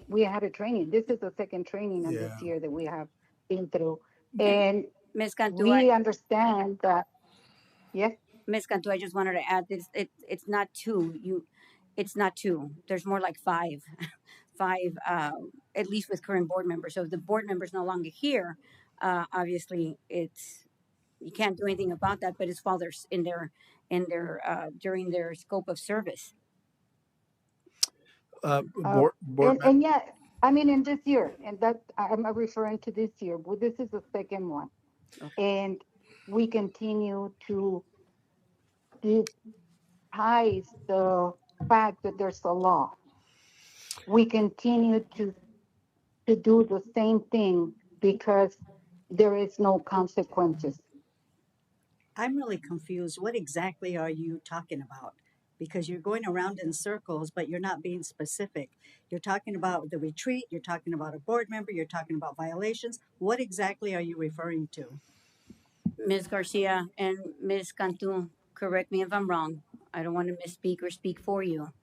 But the reason she mentioned the board retreat at which you were not at, we discussed about addressing moving forward such violations, being more proactive of getting them addressed and filing those formal complaints with the AG's office. And I forget the term, and it's a volunteer. It's the board self-reporting. Right. We can self-report as a board, Yes. and to avoid continued, repeated, actions that might endanger our board. In other words, into putting us in a situation where we're going to violate open meeting law. We need to be addressing that. Yeah, and my President Hernandez, members of the board, my recommendation would be, as I stated earlier, the board should self-regulate and police itself. If you're aware of an open meeting violation that is significant, appears to be intentional, is such that it would render decision. One thing you have to remember is if you have an open meeting violation, and it depends on the circumstances, but as we know from the reason we're here today, the Attorney General agreed with us that all actions taken on October 3rd, I think it was 3rd or 5th, and all action taken on December 12th or null and void as it relates to the items that we pointed out in our report. And so my advice is, if you're aware of it, it should be brought up. It should be discussed. It should be self-reported if need be. Sometimes open meeting violations happen inadvertently by mistake. And if that happens, that's why ratification is in place, and you can go back and fix it, right? But if you have an open meeting violation rendering a decision of the board null and void, that decision is null and void, and it has no legal effect. And so it's important for the board to self-police, because if there's a decision that is null and void, that has consequences down the road. And so my advice would be vigilant. If there's a violation, fix it. And fixing it may require ratification. Fixing it may require self-reporting to the AG so that the Attorney General takes action. And Question. I think we need to clarify. I can believe that that all these things have happened, but if in the absence of actions or steps that should be taken, for example, as the self-reporting, the filing of a complaint. I can yell allegations, kick and scream all day till I'm blue in the face, but until those concerns are made formal, that's when they can be formally addressed. Because otherwise, we create an environment or a culture in which that type of engagement at the dais or personal wherever continues to happen, and that's what we discussed at the board meeting. So we addressed the issue as a board on being proactive moving forward. Yeah, I think, That's all. for example, if you have questions about agenda items, is this enough? Should we do more? Feel free to ask, and we're glad to help to make sure that you're giving sufficient descriptions so that you're staying safe and far away from that line where you can be accused of not giving the necessary amount of information. I have a question. Okay. Referencing the recent retreat, that you're correct, I did not attend, and the violation of open meeting law. What is that? What does one have to do with the other? I wasn't at the retreat. Exactly. I don't Neither know. was I. So I Yeah. don't know why Rosa Yeah. keeps referencing that. However, I have made it very clear repeatedly, countless times, I will not support unethical practices. Now, that retreat was facilitated by friends of Lydia's, which violates a conflict of interest, our own policy. Therefore, I could not support that, and I chose to not attend. Period.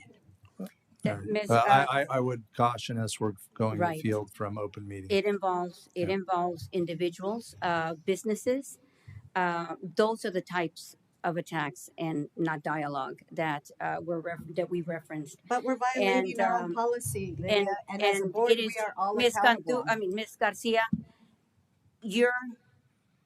your attack, personal attack, because you don't know the relationship that I have with that individual. I do not have a close relationship with that individual. What I do have and what I do see, and the reason the person was asked to facilitate, is because of his reputation, his work, his professional business that focuses on that. And their siblings of I am not Consuelo. here to There's- defend Okay. the qualifications of that individual. You can do that and address that directly with them. But for the purposes of the decision, it was a great, he did a great job at facilitating our work and got us through addressing items that needed to go address that because it took place in your absence, which many of our conversations have taken place in the absence because you have not been present. I have asked our board repeatedly to please show up and come prepared to discuss, not attack, but to get their answers addressed. Attorney Brown. All right. I find Any it- other questions regarding I find open it meeting? a little disheartening because for several years, you and Rosa were both Here we absent. go. Do not There- address no, me as it's you. true. I am It's- your board president, Okay, and so be professional. be transparent. least. We have all been guilty of not attending a meeting or an event, period. But I think to like, I mean, Rosa, I knew she was talking about me, and that's fine. But I think that as a board, we are all accountable, good, bad, or indifferent, period. And so part of the transparency is being able to discuss violations, being able to discuss um, violating our own policy, conflict of interest. It has happened multiple times. At the last meeting, that was also discussed and recognized. Thank And you. All right. I, Any I other just, questions on open I meeting? do have to share because I refuse to accept a narrative that is not the truth.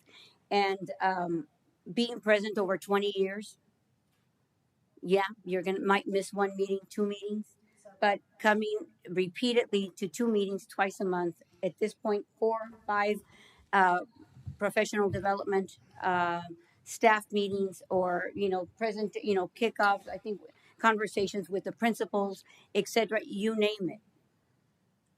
But being present at meetings, two meetings, maybe absent once or the other, it is not being present. And so when we're not, it's hard and challenging to be on the same page when information has been shared and discussed extensively, and yet we go to a board meeting and we have to repeat, and it's a continued thing. Um, I think we need to get into the practice, and maybe you can. I do have a question for you. Um, explain. Could you please define transparency? What does that mean? Well, Because it means different things to different I people. think I think the open meeting law is a great example of transparency. Everything's done in the open, right? And that's transparency. So um, everything is disclosed and available to anyone who is a stakeholder that has a right to it. And there shouldn't be artificial obstacles put in anyone's way so that they can obtain the information they need. That's how I would define it. So in these meetings that we have determined, not determined via investigations, lengthy investigations. So I think I saw something in your presentation taken from the Attorney General's office, which I disagree with, because you have 30 days to respond, to ratify. To I think was ratify. the word. Right. To correct To things. correct it. Because one of two things is happening, Yep. and that is applied to everything. Either you just don't know what you're doing, or two, it's intentional. But if you have 30 days to to rectify, um, 30 days in an investigation with that many meetings and conversations, video recordings, minutes, agendas, executive sessions, and those have their own recordings, and additionally. So it does take a long time. But when a violation of open meeting law has taken place and the Attorney General has agreed that those such violations took place, violations of open meeting law are acting or taking actions in a transparent form, is my question.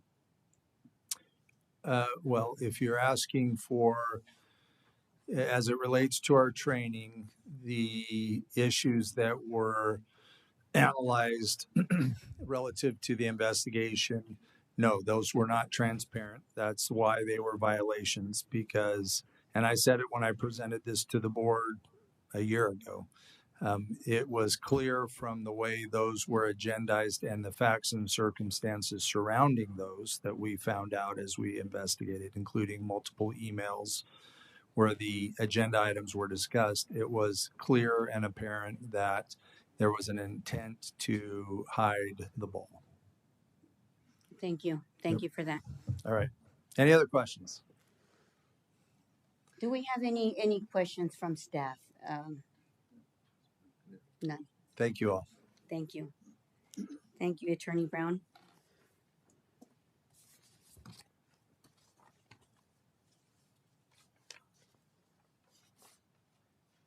Do we have any additional questions from, I'm sorry, I'm not seeing you, but I know we have two board members online.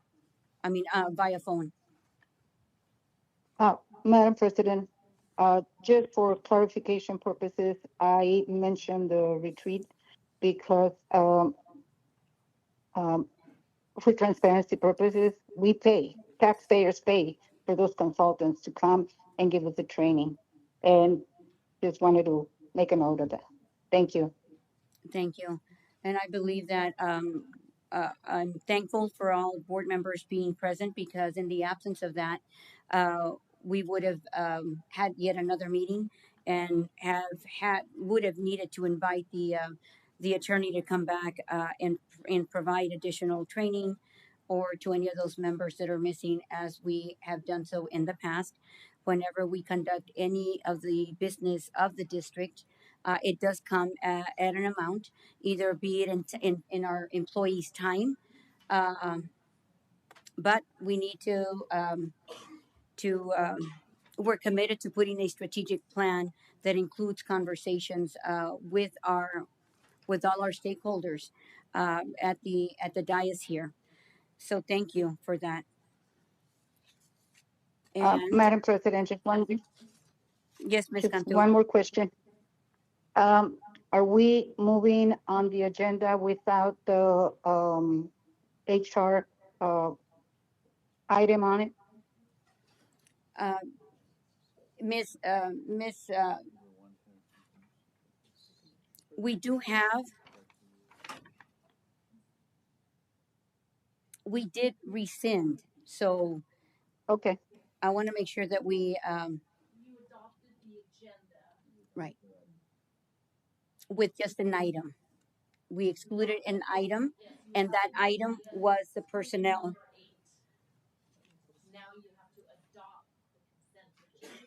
Okay. So I'm going to move forward with the consent agenda. Um, I move that we approve the consent agenda as presented. Do I have a motion? Do I have a second? Sorry. I second, Madam President.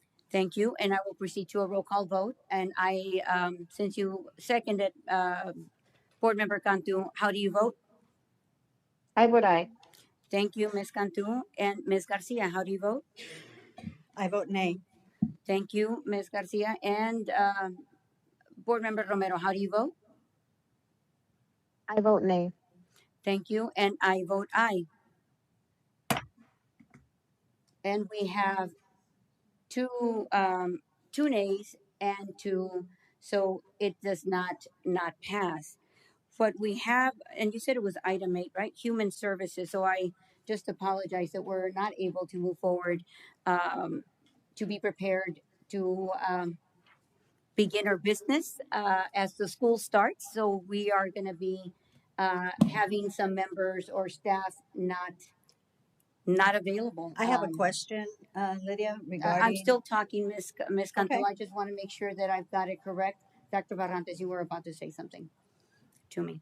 Yes, yes, Madam President, Ms. Hernandez, board members and executive team, and people who are present and also watching us. This is going to put us in a tough situation. It's all about our kids, our teachers, our parents. We have like about on this list, which I offer Mrs. Garcia just put it together, summarize it. But this list was added and adopted in the Word docs. Um, about 150 people there we were planning to hire, and then retention is very important. We have to have people in the classrooms, we have people in the grounds, we have people on the buses, in the cafeteria. So now, like about 150, we're not going to be able to start the writing. We're not going to be able to start doing the benchmarks. Hire some special education teachers. The program for the SROs and SAOs, we need to hold it. Um, so even some administrators. So I think this is going to put us in a behind in a bad situation. Um, um, well, we need to figure out how we can reconvene and So how many? do that. I'm sorry. And did I hear correctly? So how many teachers? I know we just had an event, 2 events, as a matter of fact, to hire teachers so that they can be in the classroom to teach and be ready and prepared and apprised of our board policies, trained really. How many teachers did you say?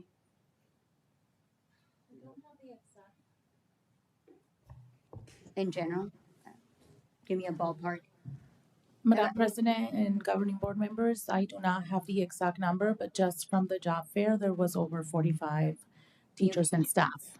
Okay, so we have new teachers that are not going to be able to begin their job and be in the present in the classroom with the kids. So we're going to have to address that as a Attorney team. Brown, I have a question for you. Please don't leave yet. So we're going to have to address that as a team, so that we are able to make ends meet, and so that we need to make aware, or our parents aware, that we're not able to conduct business to move forward to be ready in time for school to begin. So I have a question. As for our Ms. Hoffman, for example, Holiday Park, I know we need a principal there. I know that we've also hired staff as acting, for example, Mr. Barantes, acting superintendent. We also have the option to hire, to move Ms. Hoffman as acting principal until she begins her role once we adopt the agenda as presented. And so my question would be, so I've been asking for several things, so now I'll just be real simple and ask for the 2 contracts. I'd like to review them, and I can make my decision. Can I go ahead and amend my decision once I given the opportunity to review those contracts? Let me make sure I understand myself. So you're going To rescind my vote, yeah. you're gonna hold our personnel, newly hired personnel, hostage, so that in exchange you can seek information or get information that you've been asking for. We just need that to be transparent. Yeah. But legally, if we don't approve these new hires, we cannot. They need to be on the agenda. Right. We Okay. cannot hire them If you in the yeah. absence. If you are to bring those 2 contracts, and I'm making it very simple because I'm only asking for 2 things. If you are to bring those 2 contracts so I can review them right here, take a little break. What contracts are take those, a break Ms. Garcia? before, take a little recess before, for a little bit so I can review them. Then it will be 2 things off my list. What contracts are you requesting? Mr. Barantes and Derek Etheridge. Both of those 2 contracts. Very simple. These are things, again, I've been requesting. So I understand the importance of moving forward. And now I'm giving you the opportunity to oblige. I'd be glad to take a recess. I'm not understanding why we would hold up the hiring of very important teachers and professionals to begin our school day kickoff, so that you could see a I contract agree. of an administrator. I agree. It is of the utmost importance. However, if I think- if I don't ask for them, I will not see them. I will not be given the opportunity to review them. Right. I am looking for accountability, and we as a district, Accountability. we Could you as a please- district, you know what?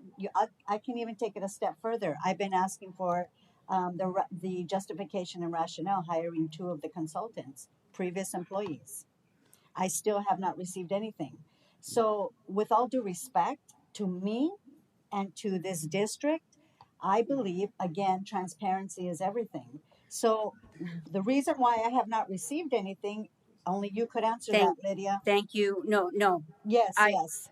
Please, let's adhere to our parliamentary procedures. Let's do that. Let's not get to that level. I am the board president. Please just address me as that, just to be professional. Maybe I might be willing to listen a little bit more, but I'm wanting to make sure that I understand. Those are public records. The Arizona Republic did a superintendent's contracts, story where all of them were Article. listed. Ms. And Dr. Barantes. Ms. Hernandez, thank you, Ms. Garcia and Executive. Yeah, my country is public, and I'm more than likely to chair it, and Dr. Derek as well. We're here for the reason for the sake of the kids. So Right. definitely, I don't. That's something that it is, Okay. and something that I Let want him to say finish. before. Um, I want to extend my respect and my gratitude for all those superintendents out there in our districts in public education because you're gonna say my country, that's fine, but for dealing and now I kind of come to my mind, um, that definitely the work that we do for public education for our kids is beyond these conversations. But I would suggest, Ms. Hernandez, that we can take a break and definitely we can go and human resources can go and get those copies and more than happy to share. Um, Very transparent, and then this is for our kids. I do This is have. for our teachers. I So Can you understand. please Yeah. allow Dr. Barrantes to finish his words? we're more than welcome. This is kind of different, but we want to do the best for our kids. So more than happy to do that. Thank you. I appreciate that. There is another Um, option. I do have Madam another President, option. Ms. Garcia has the floor, and I'll go back to you, Yeah. Ms. Cantu. If you would be able thank to, you. Dr. Barantes, if you would be able to provide the contracts for me to review tomorrow, along with the rationale and justification of the two former employees, consultants that we have, looking at the expenditures, again, rationale, if you are able to provide those three items to me tomorrow, I'd be more than happy to come to the district office with total silence. You can be in the next office. It doesn't even matter to me. I would like to be able to review those items and just move forward. If So you now can there are three items, but you requested two contracts, do but now there's a third. What is the third? the consultants, Chavez and OJ, I've been asking, Former superintendents. right, I've been Um, asking for over a year the justification rationale in hiring them. I've also asked, what about a presentation? What exactly are they doing to receive those funds? Because again, they are M- taxpayer and dollars. Ms. Garcia. Hold on, at the last meeting, I brought this up as well, and Rosa made a reference to these are pennies on the dollars. You know what? These are taxpayer dollars. This money goes to our kids. It should. I don't know where M&O stands. I don't know anything. So if you can guarantee, Mr. Barantes, that I can review those items tomorrow, I will definitely change my vote. Um, I know, I know, Madam, Ms. Cantu, I know you're, sorry, I'm not seeing you, so I tend to forget, but go ahead. that's okay. I just want a clarification on this. This is this was a training for open meeting law, and we moving into a more argument that it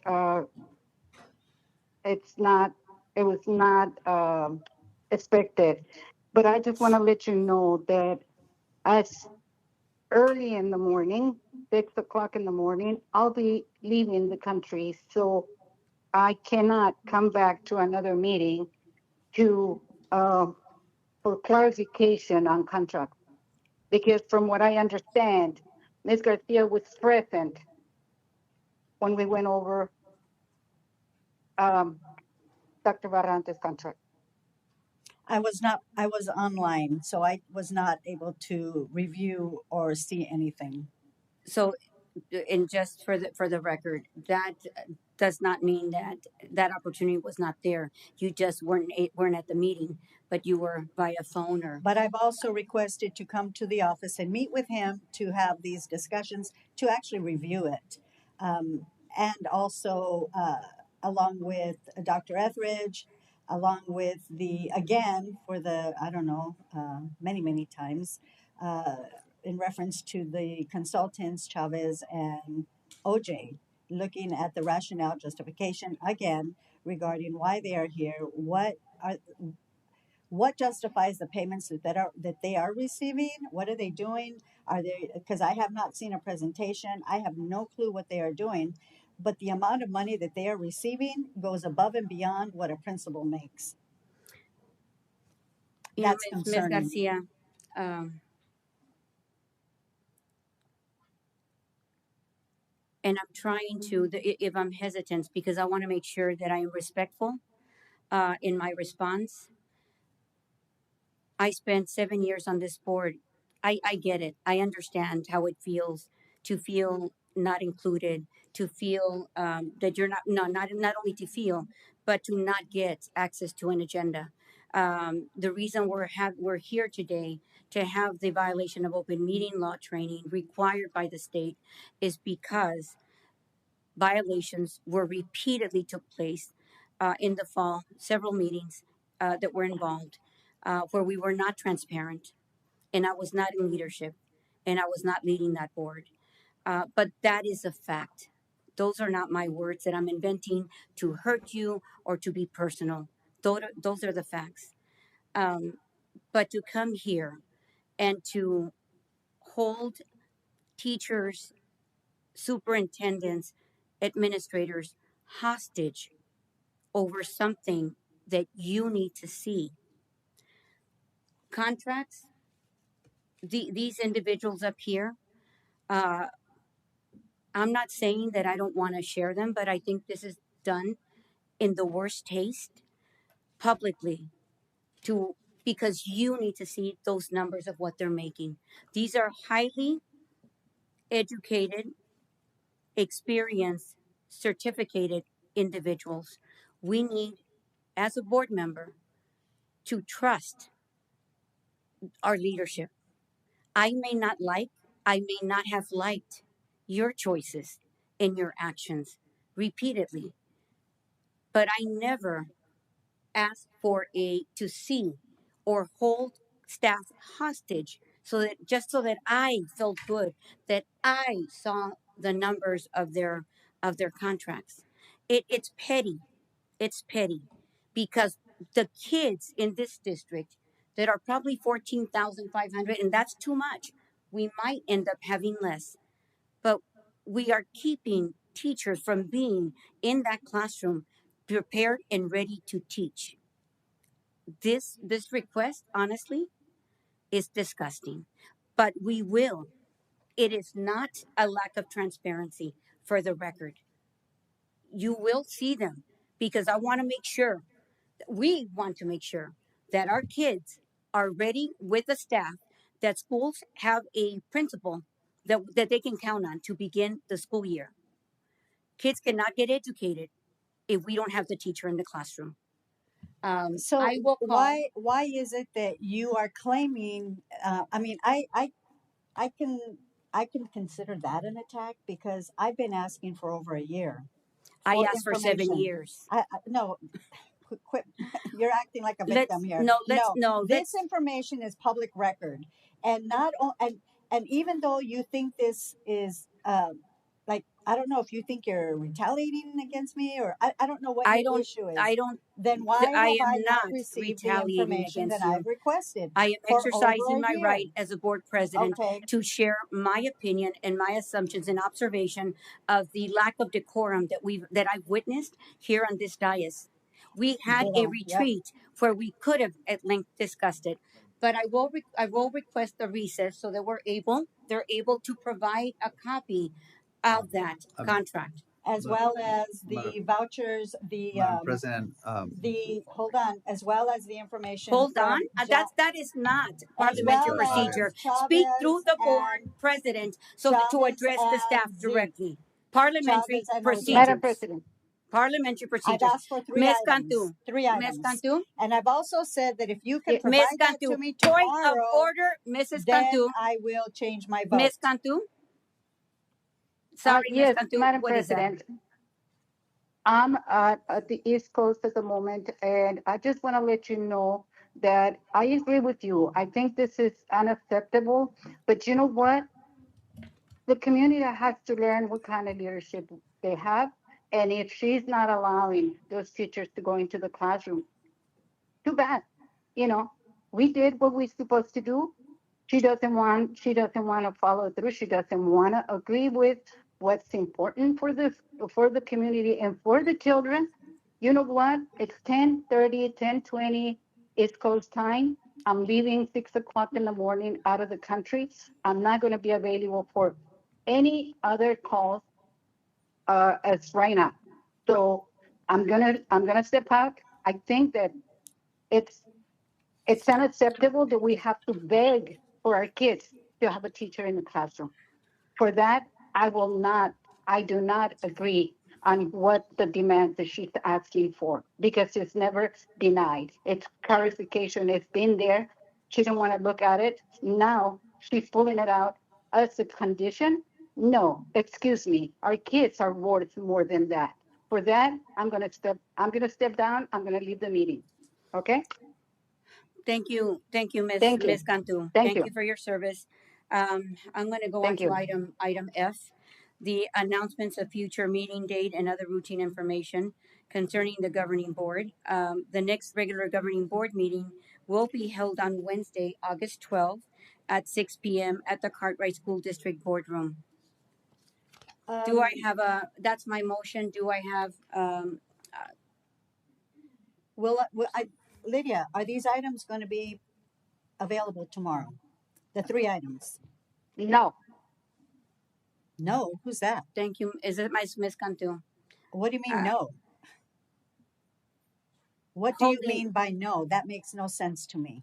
What doesn't make sense to me, and you correct me if I'm wrong, Miss Cantu, but it's holding hostage every No, there's single. no It's holding. hostages here. We do not do business that way. We are professionals, There are no and hostages we need here. to take. So here's We what need to I'm be going to present. do. No, Miss Christine. Point of order. I move that we adjourn this I am meeting. going to change my Do vote. I have? Okay. I am going, Christine, that's what I wanted to say if you would only listen. Please Christine, speak through the chair, not I am directly to going staff. to You are change speaking my to me, vote. Ms. Garcia. Parliamentary procedures. All I ask is that you do your part. I do the best that I can to be inclusive. Just do your part. Well, So we're making. frankly, I didn't care what you had to say about me. That was really inappropriate also. I have a lot to speaking say, to the Ms. fact, Garcia, and and I so do am I. speaking, And so do and I. am the board. I am the board president. Right. If I you make the wanted to motion, make a motion. Thank you, Dr. Barantes. We're going back to the consent, Lydia, so I can change my vote. But what I wanted to make really clear is that Dr. Barantes, tomorrow, if you're available, I'd like you to respond to me via email a good time that I can come back to review the contracts as well as the information of those 2 consultants, Chavez and OJ. I have not been given this information, which, when you and I met and you gave me a big hug and you said that we were going to work together, we agreed. I agree. I do agree. But I also believe that everyone deserves to know where the money's going, what is happening, and that we are being transparent. In spite of what anybody may think of me, that's their opinion and we all have one, and that's okay. If you can, Mr. Barantes, if you can get me that information, and I'd like to see the purchase orders from the time that they were hired, Chavez and OJ, and I believe Derek, you can get that for him, correct? Okay. So I have your word. we will. Do I have your word? I'm asking him, not you. Do I have your word? Ms. Garcia, He's a superintendent and able to provide Ms. this. I Garcia, am speaking to him. parliamentary procedures. Yes. Speak through the president. Just parliamentary procedures. Just to be respectful. Dr. Barantes, You don't speak out of turn. That's all. you've done it multiple times, Lydia. I am And the we've board been president. subjected to you for years. So please, Dr. Barantes, I'm sorry that not everybody thinks that way, Dr. Barantes, but yes, go ahead. Yeah, we need this for Cartwright. yes, we are.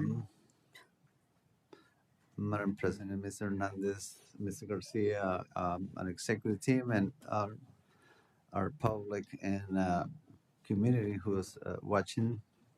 I'm more than glad to share that. Of course, my country is public, and you were there in the meeting, but I'm sorry that you weren't there present to see it. But more than happy to share. We'll share also the country from our assistant soup for financial services and business and operations, and we will collect. I wasn't here when that happened, but we will collect all the information in the country regarding those consultants, I thank you. and we will send an email, and uh, like anybody else, you're welcome to come using the protocol procedures, and we will meet, and you can see them. And only what I expect is that information that you're gonna have is for your own knowledge and for your own benefits in terms of as a board member. Of course, my country is public, so I that's not an issue. But I'm trying to protect the business that our district does and others employees. So, um, yeah, we really need this, and um, um, we're the welcome to do that. I am fully aware of the importance. I appreciate the consideration that you are sharing as well. And I do believe that our students and families are of the utmost importance. Their education is important. If they are not here, then they are not learning. So I do support that 100% and then some. And the only reason why I have become so adamant about this is because had this information been provided previously, we would not be discussing this now. But we want to go back to transparency, and I appreciate your ability to work with me on this. I appreciate meeting with you and agreeing to work together to collaborate, and that's what this is about. And Christine, I would like to amend my vote. Ms. Cantu, I mean, Ms. Garcia has been on the board enough to know the procedures. Lydia, I would like to amend my vote. Procedures? Are we ready? Yes, Okay. I would like to amend my vote to aye, that's not how you do it. to the consent agenda. I would like to make a motion that we adopt the consent agenda as presented. And I need a second. Do I have a second? Second, Thank you. And I will proceed to a roll call vote. Ms. Garcia, you seconded it. How do you vote? aye. Thank you, Ms. Garcia. And for those on the phone, who do we have? Ms. Romero, how do you vote? I vote nay. Nay. Okay. And Ms. Cantu, Hmm. how do you vote? She's disconnected from the call. Okay. And I vote aye. And motion carries. Yes. Thank you. I will now make a motion for adjournment. Oh, Now, finally, Okay, I wanted now we can to- celebrate. Yes. Let me go back to my notes. I count all the teachers, so let me go see where my numbers. Welcome to Cartwright. It's Wow. exciting times, but we care about our kids. We really Thank do. you, Madam President, Mr. Garcia, our executive team. I want to, and members and people who are watching. I would now formally want to congratulate Mrs. Don Hoopman. Thank you, and for accepting that new position. Very excited at Holiday Park.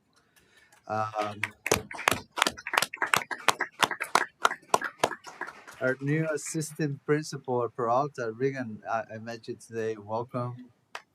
Welcome. Welcome. And also, of course, all this lists that I was showing here, all the new hires In and all human the resources teachers, and the report and that we thank you for that. exhibited. So, we're looking forward. We're very excited.